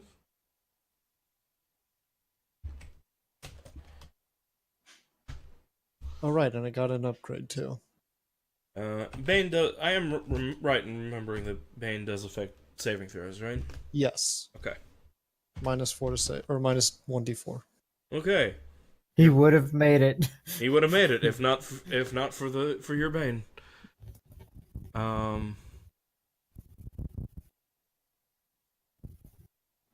Watch him plug another. Your face fucking is bolt. just as bad as your crossbow aiming.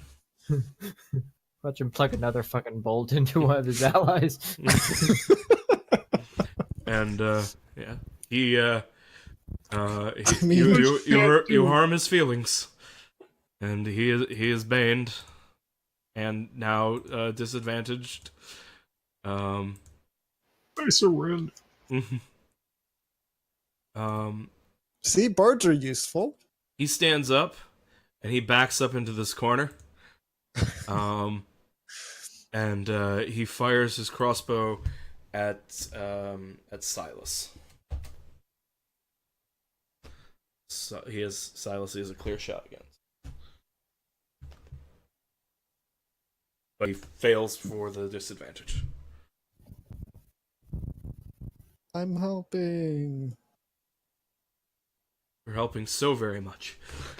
Can't even miss right. You're supposed to shoot your friend.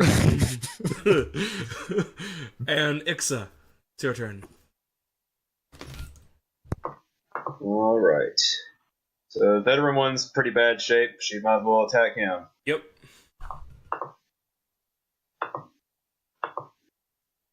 Moderately more effectively this time. An 18 does hit, just barely. You mean a 21 and a 20 both hit? Oh, right, he's prone. I forgot. Oh, Yes, okay. so both of those hit. 17 damage. He did. Yay. What's that look like? He's prone, you said? Mm-hmm. Grim as it is, makes it probably just, well, I guess she hits him one time to stun him and then just runs over and finds a chink of his armor and just, like, stabs her sword through him just to finish him off as fast as she can. Alright. And, he's dead.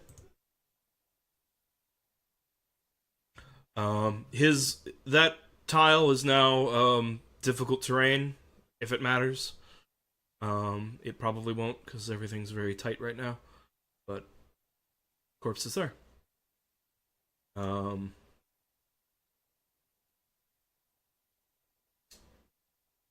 So, that was Ixa. Lucas? Lucas will move down to here and take a shot through the door. Okay. Alright. He's got some cover, but it's possible.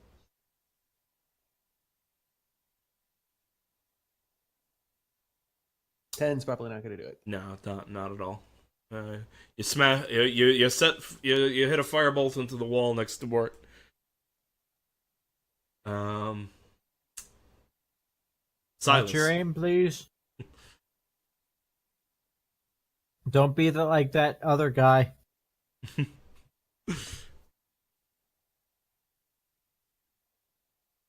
That was me, actually.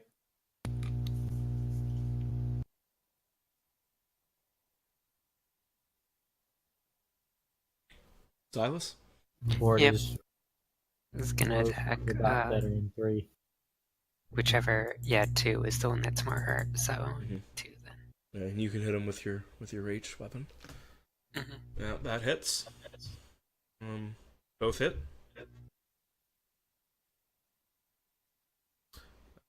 So 15 damage total.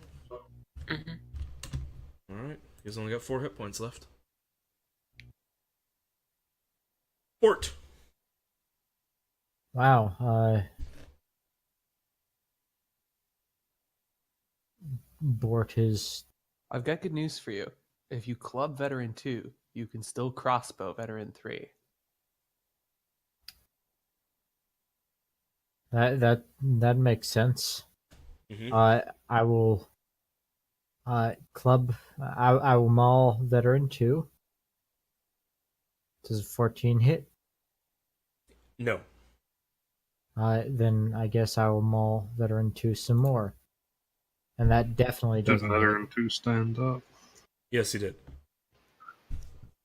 And he managed to not fall back down as well. Bastard.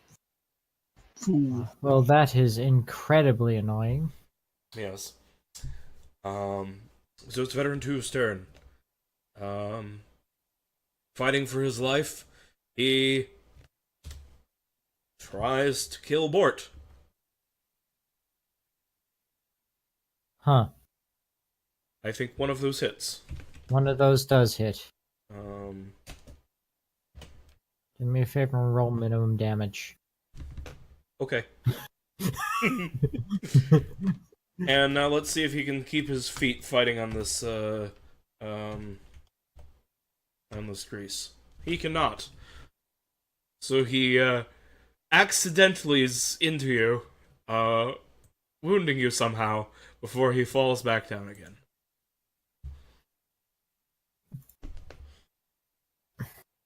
Bort isn't sure he did that on purpose. Good lord. Philsticker.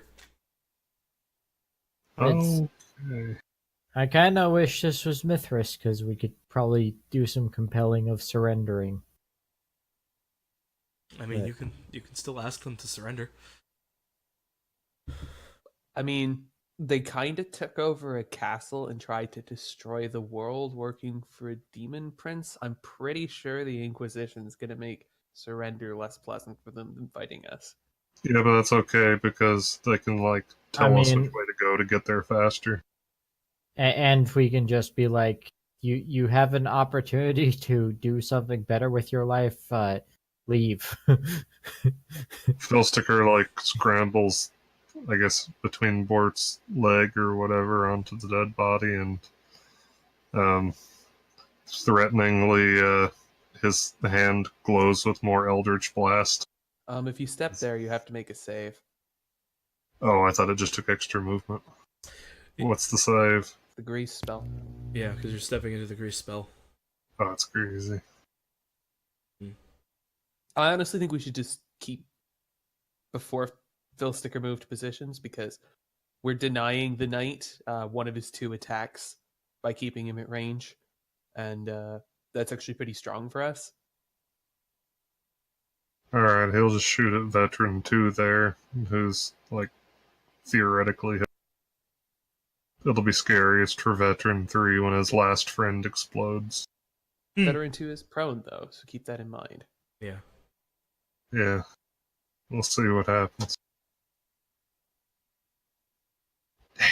Nothing happens, except you shoot Bort in the back. Shouldn't have stood in my way, Bort.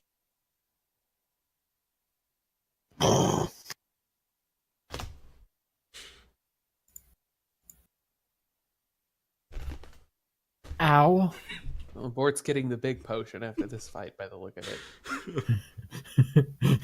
Sorry, Bort. You've done almost as much damage as our enemies have in this entire fucking battle. Are you intimidated? Kildrak, it's your turn.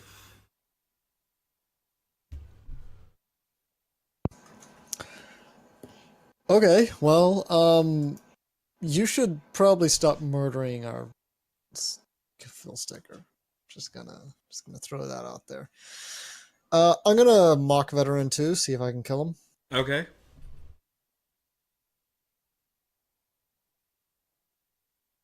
Well, if it hits. Mm-hmm. But? That's the mock. He did.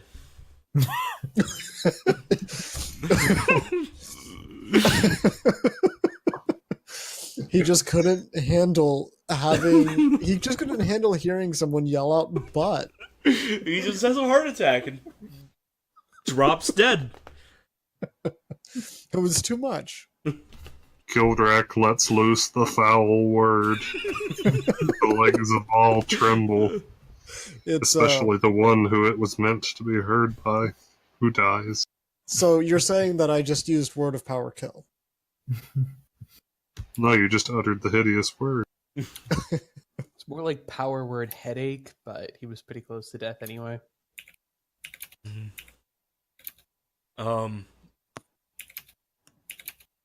Veteran 3 puts down his crossbow.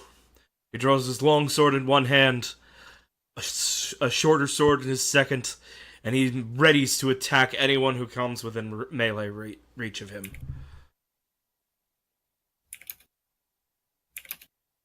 Ixa. Remind me of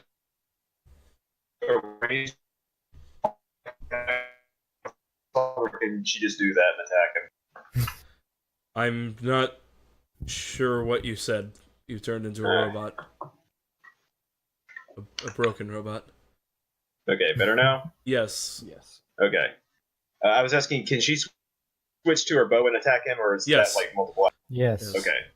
You get one change of weapon free every turn. Okay. Then she will do that. And crap, I see I do not have that listed in my attack, so that's a dex roll plus proficiency. Mm-hmm. Okay, so that should be 21. Okay, that's a hit. And that does 1d6 plus dex damage. Or strength mod. Dex. Dex. Dex. Oops. 7 damage. Oh, not bad.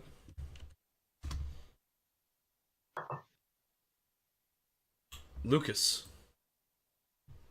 So on the one hand, Lucas does want to firebolt this guy. On the other hand, if he downs Board, no one's going to be happy about that. Yeah. On the third hand, if he does down Board, he could at least feed Board a potion, and it's not likely to happen, right? Yeah. Bort's job is to be the fucking pincushion, so don't worry about it. Sometimes He won't entirely blame you.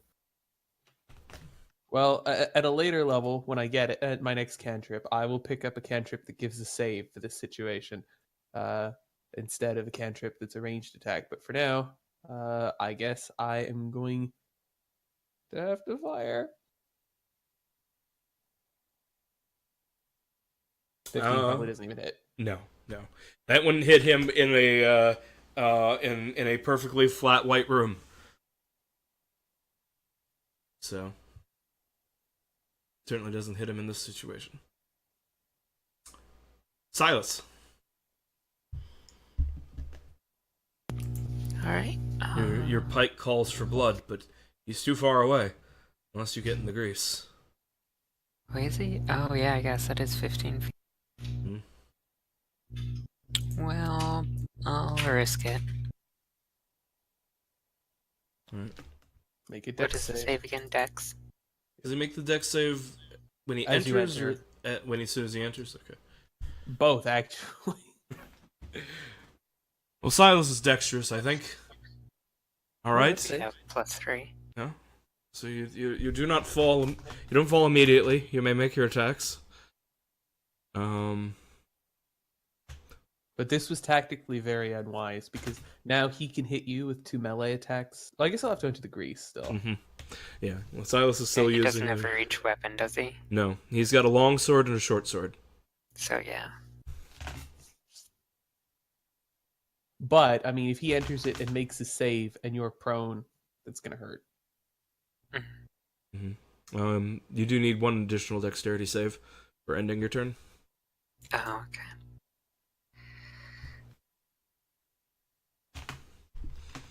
Uh, 12 isn't going to do it. Mm. Silas fall down in the grease. Yep, do we have a symbol for that? I put it on. Oh, okay. It's the guy on the knees with the back pain. Bort, we are back to you. Right, Bort's going to pull out his heavy crossbow and shoot. Good move. You hit. I don't hit because I double click. Oh.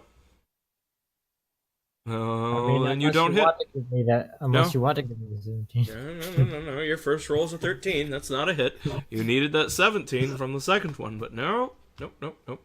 Veteran 2 is dead. I will remove him from the turn order. Sticker. I suppose I could try throwing my small knife again. Oh, yes, I suppose you can. Oh, wait, did you, no, because you had to use your change of weapon to change the crossbow. But he can Fair. use his move action to draw a weapon.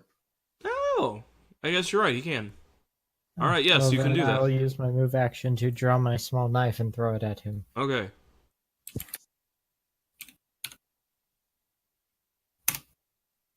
$19, that hits. Mm-hmm. Right, and D4 plus your, would that be strength mod or dex mod for a thrown weapon? A lot of thrown weapons are strength. It's normally strength, unless it's finesse. But so the question is, if you would let him use strength with a rapier, then he can use strength with this. I would. Otherwise, no. Yeah, I would let you use strength with a rapier if Okay. you wanted to. Very well. Maximum damage 8. Ow! You just Nope, that was 4 minus another 4. Yeah, Bort just hurls a knife so hard it goes right through his splint mail, and pierces him, and some blood flows. You should give up. Filsticker. Okay. Well, Filsticker crawls through the hole in Bort's chest, around the corner here, over to here. I think that's okay. That's fine. And the guy hasn't had an opportunity to surrender yet, so Filsticker will shoot at him, by which I mean he'll accidentally shoot Silas in the back. Okay. He's gonna do it, Silas. He's gonna shoot you in the back again. You do not shoot Silas, but you do shoot the veteran. Alright. I assume just the top. Yes. Bonk. Bonk indeed.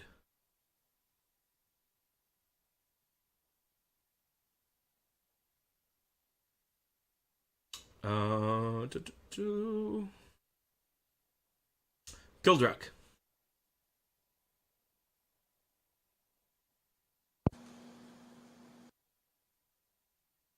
It's mocking time. Okay. Get some disadvantage on him. You Yep. successfully disadvantage him. You're all welcome. Now, that's only disadvantage for his first attack. Yeah, it's just Yeah, the we ran that wrong previously. It's only his Yeah. one very next attack, since he does a multi attack. All right, it's his turn.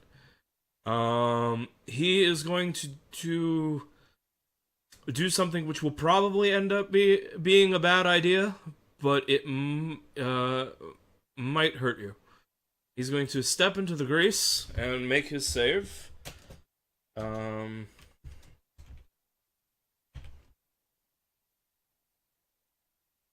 Indeed he is.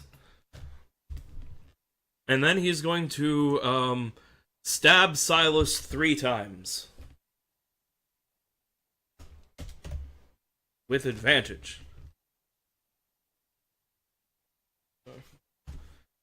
So, first attack is a crit.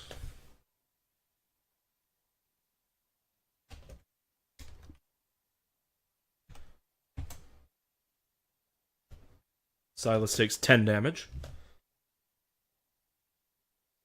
Second longsword attack is a miss.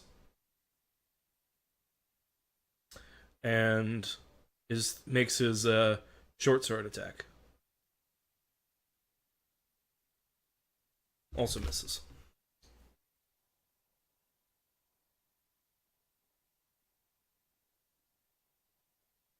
Ixa.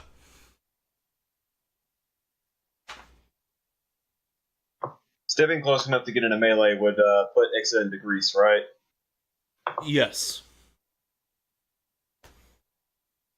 And that's just a dex save? Yes. DC 15, I think. Yeah, I don't think I like the odds of that. Can you multi-attack with ranged weapons or only melee Yes. weapons? Any weapon attack. Okay. And she will just shoot twice. One of those hits. 7 more damage. All right. He's pretty badly wounded, but there's some fight left in him. Lucas. So he's still standing, right? Yes. Oh, I forgot his save at the end of his turn. It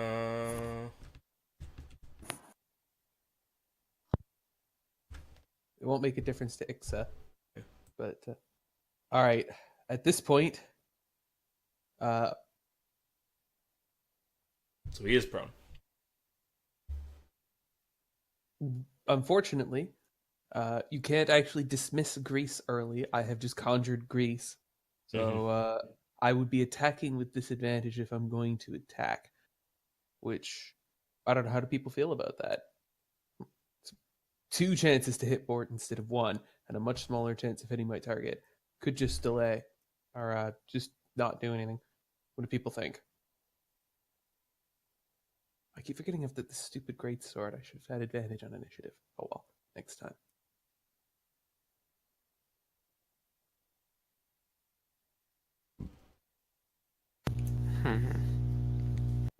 Yeah, I'm sorry, I'm not really sure. Could always ready to attack him if he stands up. That seems like a wise plan. I think I'll go with that.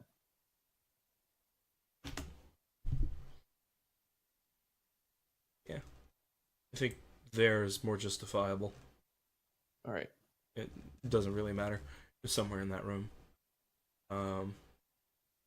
Okay, Silas. I attempt to stand up.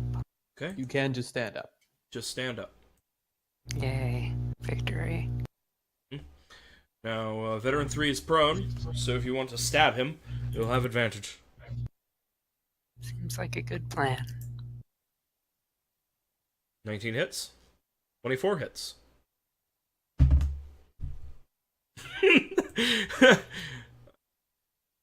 Okay. He lives with 1 hit point. Oh, well. And Silas, roll again for dexterity. See if you fall down. As you, unless you want to run away. But you're gonna end your turn in the grease. Okay. Yeah, I already rolled, so You go back down. such is life. Life is filled with ups and downs, especially when the mage likes to cast grease. Bort. Bort has disadvantage on shooting Right. this guy because he's prone. Right? Yep. Right. Bort is going to brave the dangers of the grease. Okay. Make a dex save. Watch him just utterly fail. He fails. I fail. But you can still make 2 attacks with disadvantage with your maul. I should have just stayed where I was. Oh, wait, no, actually 2 regular attacks, because you have advantage and disadvantage. Right. Alright. Well, I don't need that. It's like you're coming down maul first onto veteran 3. Yes. I rolled minimum fucking damage, but it doesn't matter. Yes. Yeah, you, Bort comes forward, trips on the grease, and drops his maul directly onto Veteran 3's skull.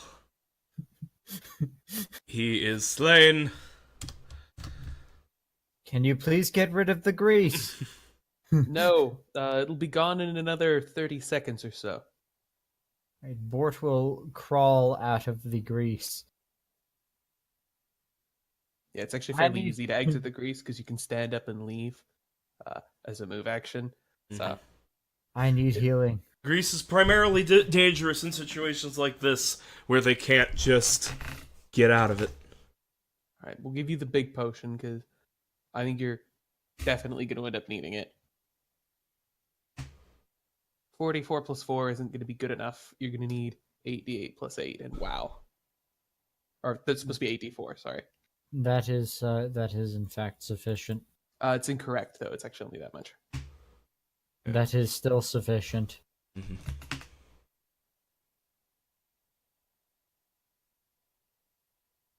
All right. So, this seemed to be this room before you came in, it seemed to be like a wine tasting room of the Baron in the past. There's some wines on the rack that Philsticker's standing on. A silver tray with some wine glasses and things.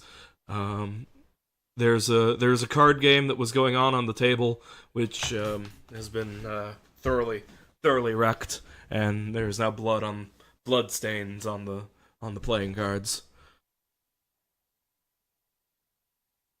There are a few cheap works of art and paintings on the wall. It's all illuminated by numerous candles.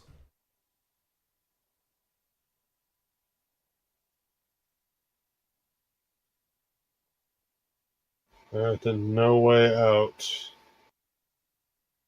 Or is there? Well, there's the stairs here. There's the stairs back in the previous room. Stairs. Oh shit, stairs. Yeah, stairs going up.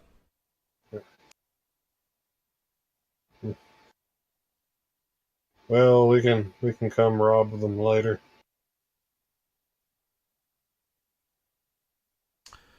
Alright. So, someone's going up the stairs? I think we all know who's going up the stairs. Oh, actually, can we check the wine rack first in case there's anything in there that isn't wine? We don't have much Like- time to thoroughly check No, all just of the Baron's glance. valuables and take them. Just glance over the bottles in case there's something we're gonna need on this rack. I already got some wine, don't worry. Yeah. Nothing jumps out at you, Philsticker, from the wine rack. Alright. Alright.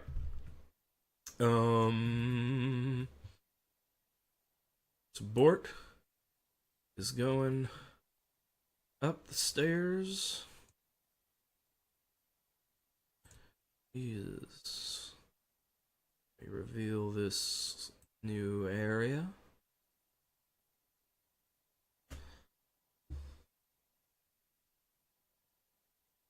Bort comes to the top of the stairs. There's a door. Bort will move to the door and be like, hey, it's safe. Come up here. And we'll, does the door happen to have a keyhole? He could do the whole keyhole peek through thing. It does. And, as he puts his eye to the door, our view returns to outside where the battle yet rages.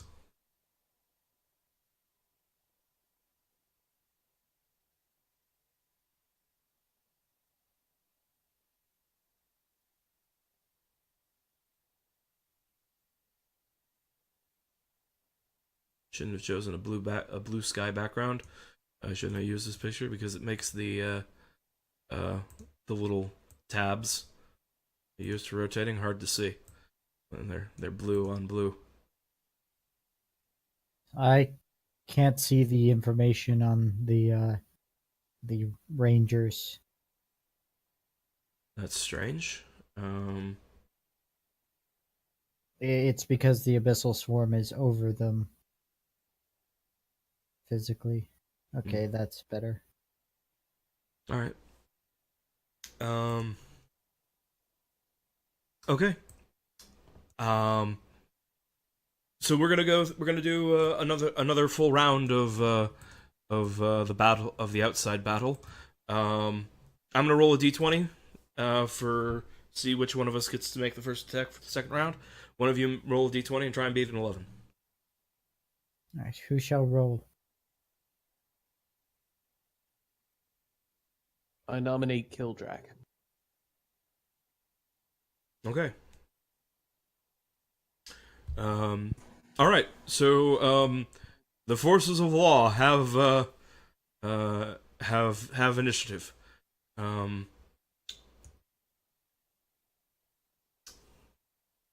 of you can attack with your unit again. What do you guys think about having the Legion of Law attack the Hounds to see if we can get them to run? The Musketeers do have a better shot at it, which might be making sense to use them instead, but I'm not sure how that interacts with them also being in melee with the Quasits. Right. If that Your idea sounds good to me. The musketeers.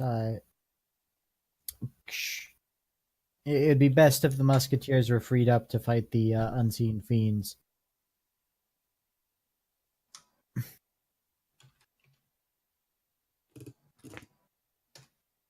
But they miss. Wow. All right. Let's see. A different thing than rotating them. Put a red dot on them. That's quick and easy. Okay. So Legion of Law is exhausted. I'm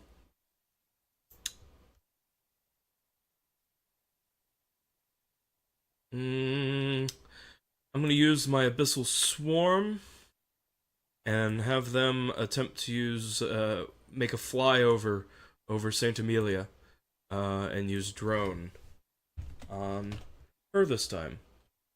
But Saint Amelia also gives battle magic disadvantage because her army are faithful, but apparently not faithful enough. Not I mean, stalwart with a enough. +8, it doesn't matter. Yeah. Disadvantage. Oh, it Plus does. I eight. mean, a 6 isn't that hard to roll. I would, you're going from a 1 in, you're going from a 3/4 chance to hit to 3/4 of 3/4. Mhm. So the retinue of Saint Amelia, the Truthsayer, takes a casualty. One more, and they will be diminished. Okay. One of your units. Well, Should strategically speaking. Should we have the red boots try and attack the hounds? Yeah, because if we can hit them before they get a turn, we're doing good. All right, I will roll for them.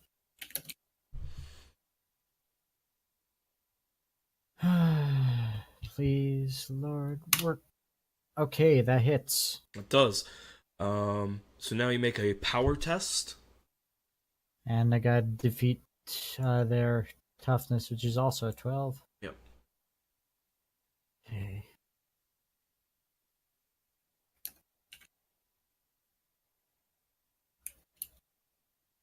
Right. Crap. Yep. The battle continues raging on. But the hounds are not defeated yet. The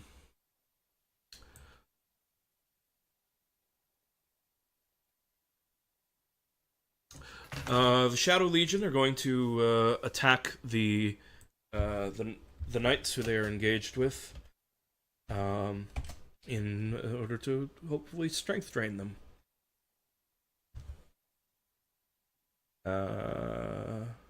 They have a +4 defense, so that is a failure. The knights are kicking the Shadow Legion's ass right now. Are they, though? A little. Well, I mean, the Shadow Legion could be an illusion of a Shadow Legion, and it wouldn't have been different so far. I suppose that's also true. Yep.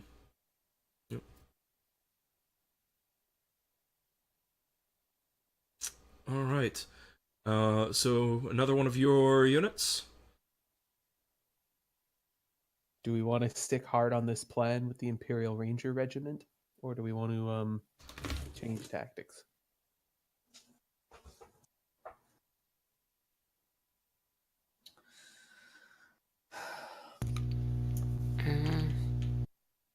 Well, by plan you mean having them attack the hounds again? That is correct. Well, say I was thinking about the closets because the rangers are the only thing we have that can actually attack them, right? Unless they've attacked something else. They're currently engaged with the Red Boots, so the Red Boots, I think, could have attacked them. Mm-hmm. Oh, Yeah. they can if they're, like, engaged. Infantry can. Okay.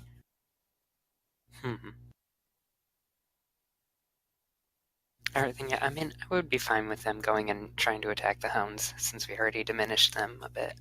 Mm-hmm. All right. Make their attack roll then.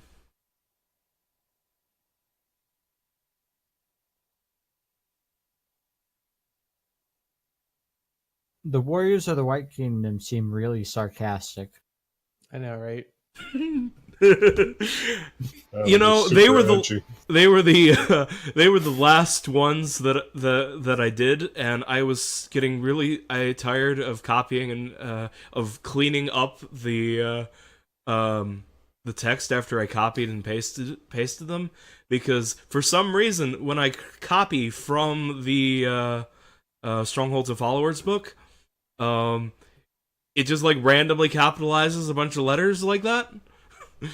um, so it was the last one I made before I didn't run the game last week, and I was just like, I'm not gonna bother, and then I didn't. So now they just seem very sarcastic. Yeah, it's perfect. Yeah.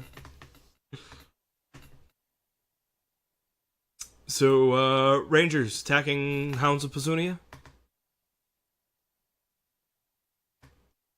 Yep, that was the plan. I figured Retromach was gonna do it since he asked, but I can roll that if you want. Yeah, go ahead and roll it, Silas.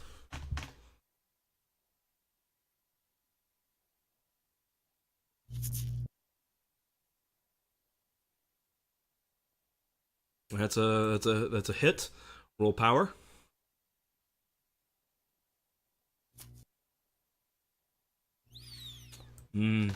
Not a sufficiently effective shot. Yeah. All right. So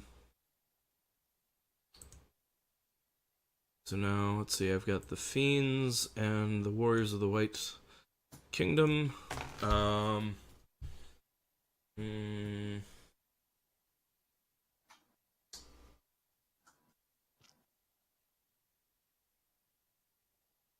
right. The Warriors attack the retinue of Saint Amelia.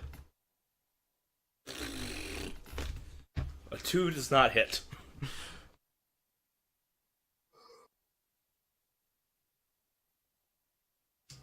Okay. So back to you. Looks like you just got Amelia left. Also the knights. Oh yes, also the knights. So choose one of them and make the attack. Shouldn't matter which. Or you the knights you could decide to try and disengage with either unit. The reason you might choose to try and disengage with the knights is so that they can charge on their next turn, which allows them to attack with advantage and potentially inflict 2 casualties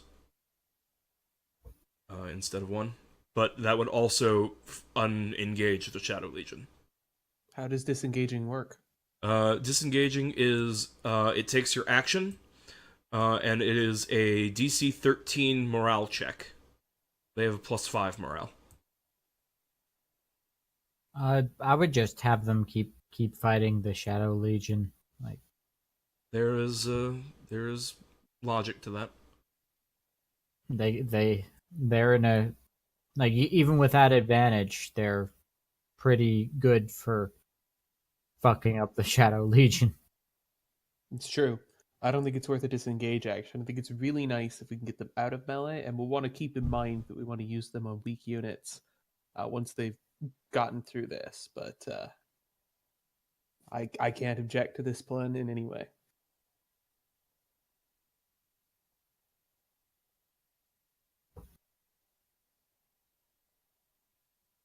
All right.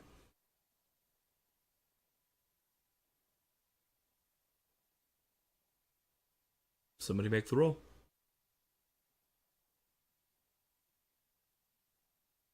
Okay, I will make the roll. Roll high.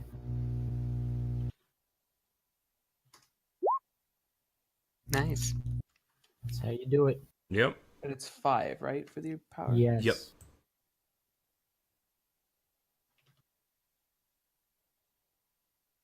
All right. You inflict a casualty upon the Shadow Legion. One more, and they will be diminished.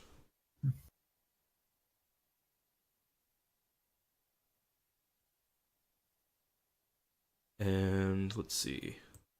I've got my fiends left, who will just attack the Red Boot Musketeers.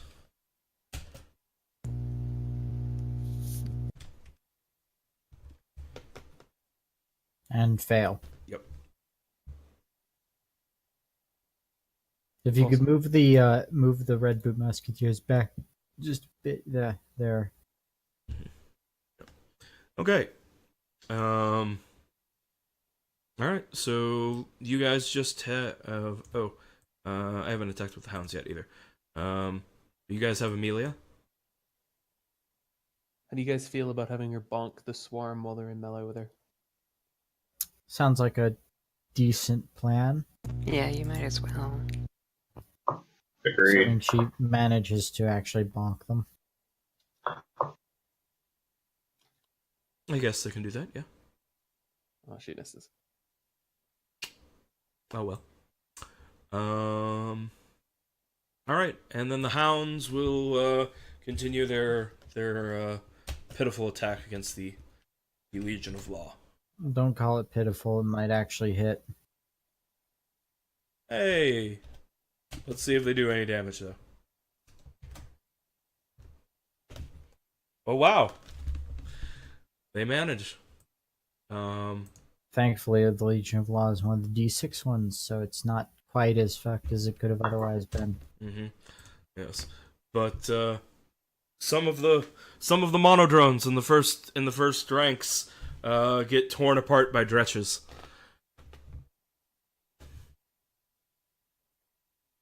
Good.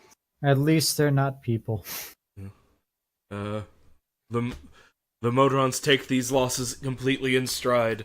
The second rank moving up to replace the fallen ones in perfect order. Their entire legion fights as one. Life and death are balanced. There is no difference. This is order. Somewhere else in the When you multiverse, Primus creates new monodrones to replace everyone that falls I immediately. was gonna assume that, like, as a Modron, when you die, you just go to the mirror universe. Mm-hmm. It's exactly the same, but flipped. When you die there, you come back here. So the battle continues. Beliarica makes a fly over the castle, and gets close to the ground in order to come just barely within 100 feet in order to update Lucas on the situation. Lucas will let everyone else know. The battle is indecisive, but it's not as good as it could be.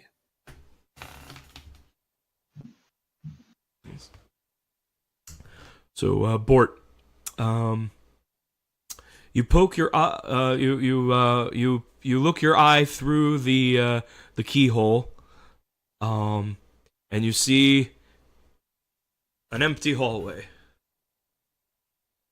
Cool. You can see maybe this much, Right. and you don't hear anything. Alright, well, I will very carefully open the door and peek out whichever side is more convenient to peek out of because of the way the door opens. All right. Or if it opens backwards, then I will just peek my head out and look both ways. All right. You open the door outward a little bit, and you see this hallway. Cool. Then I will peek out a little bit more and look the other way. All right. And you see a hallway here. Alright. And I will go and I'll shut the door and I will go look down the stairs and be like, "We're clear. If anyone wants to join me, maybe." Yes, I'll be right up. I thought that Silas would want to be behind you before you open the door. That's probably a good idea. I'll be. Uh, I with wanted to them as shoot well. Eldritch Blasts over his shoulder.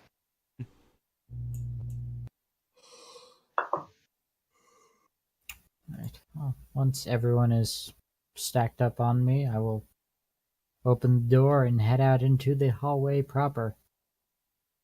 All right. Do any of these doors look particularly important? Mm,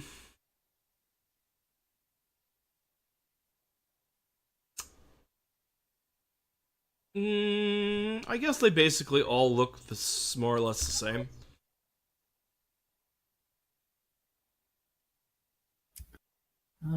How noisome. Right. I guess I will go to the key intersection and carefully peek around the corners. So moving to here.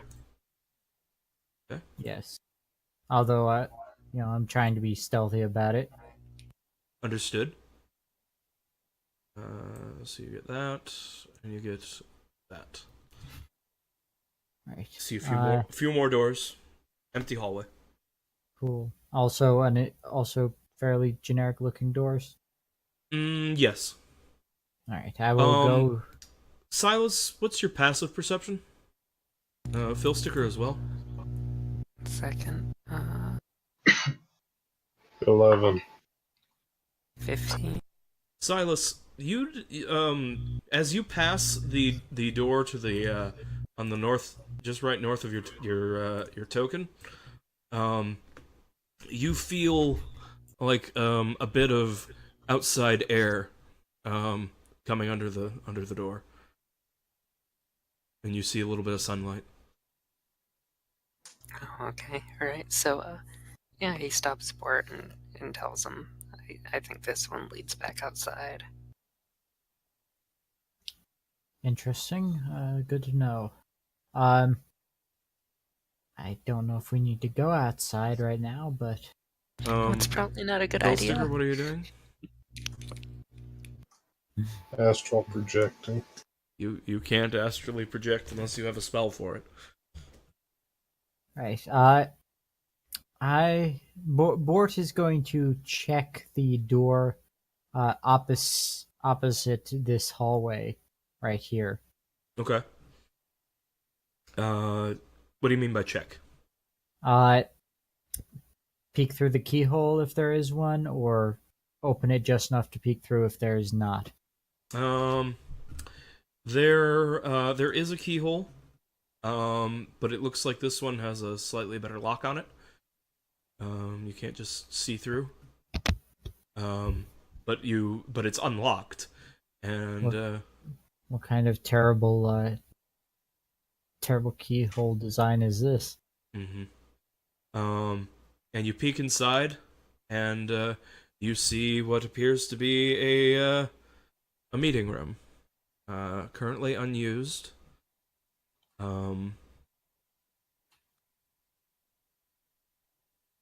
There are some paintings on the wall of human nobility, probably ancestors of people who previously controlled this castle. Interesting. I'm going to move down to this door and do the same. Okay. This door, you peek through. This door does not have a key. It does not have a lock. It's just has a latch. But when you give me a perception check. All right. Perception is not one of my good skills, but that's okay because I got a 20 anyway. Bort overhears some quiet conversation between men. All right. On the other Does side it of the sound room.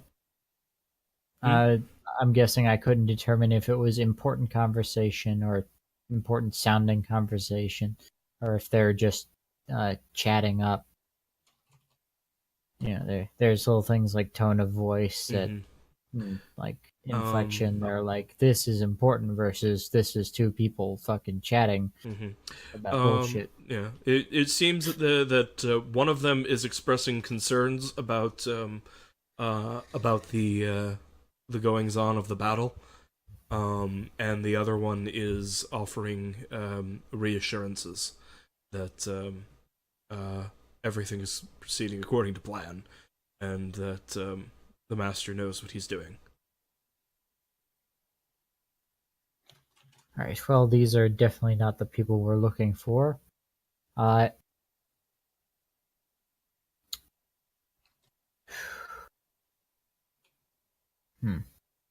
Anyone else got any ideas? Do you think more?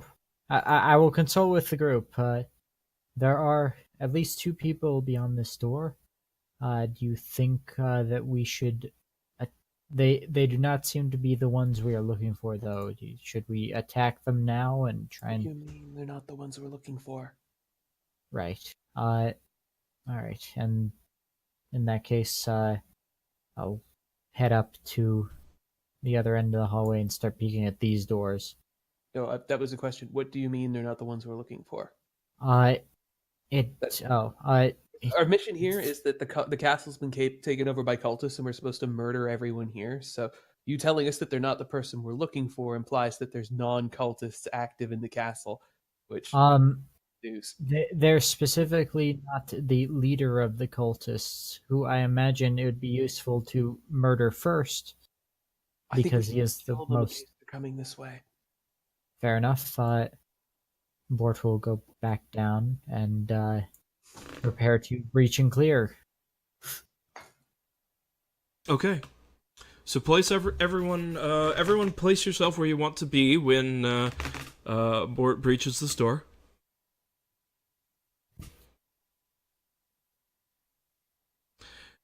And Bort, how are you going about this?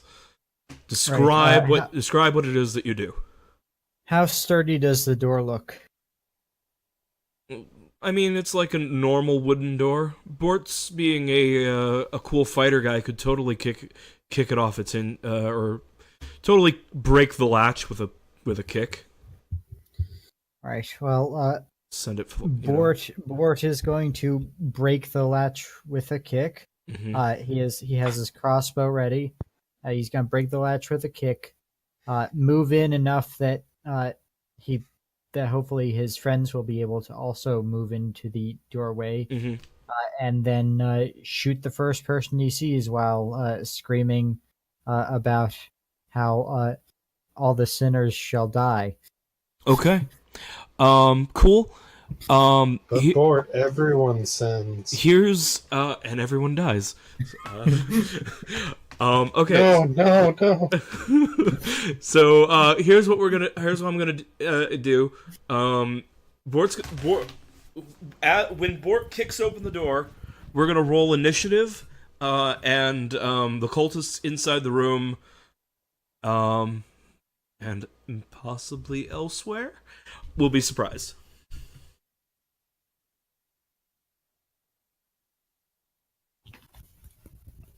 And feel the area. And actually, we're getting close to 1 a.m., which is our ending time. So I think we'll roll initiative at the beginning of next session. All right. Sounds good. Thank you very much for running. This has been really fun. I really like the juxtaposition of the dungeon crawl and battle. It works really well. Yeah, thank you. I wasn't sure how it was going to work, but I was hopeful that that you guys would enjoy it. I thought it was a fun idea, at least. Yeah. So thank you guys for playing. And next week we roll initiative against the cultists.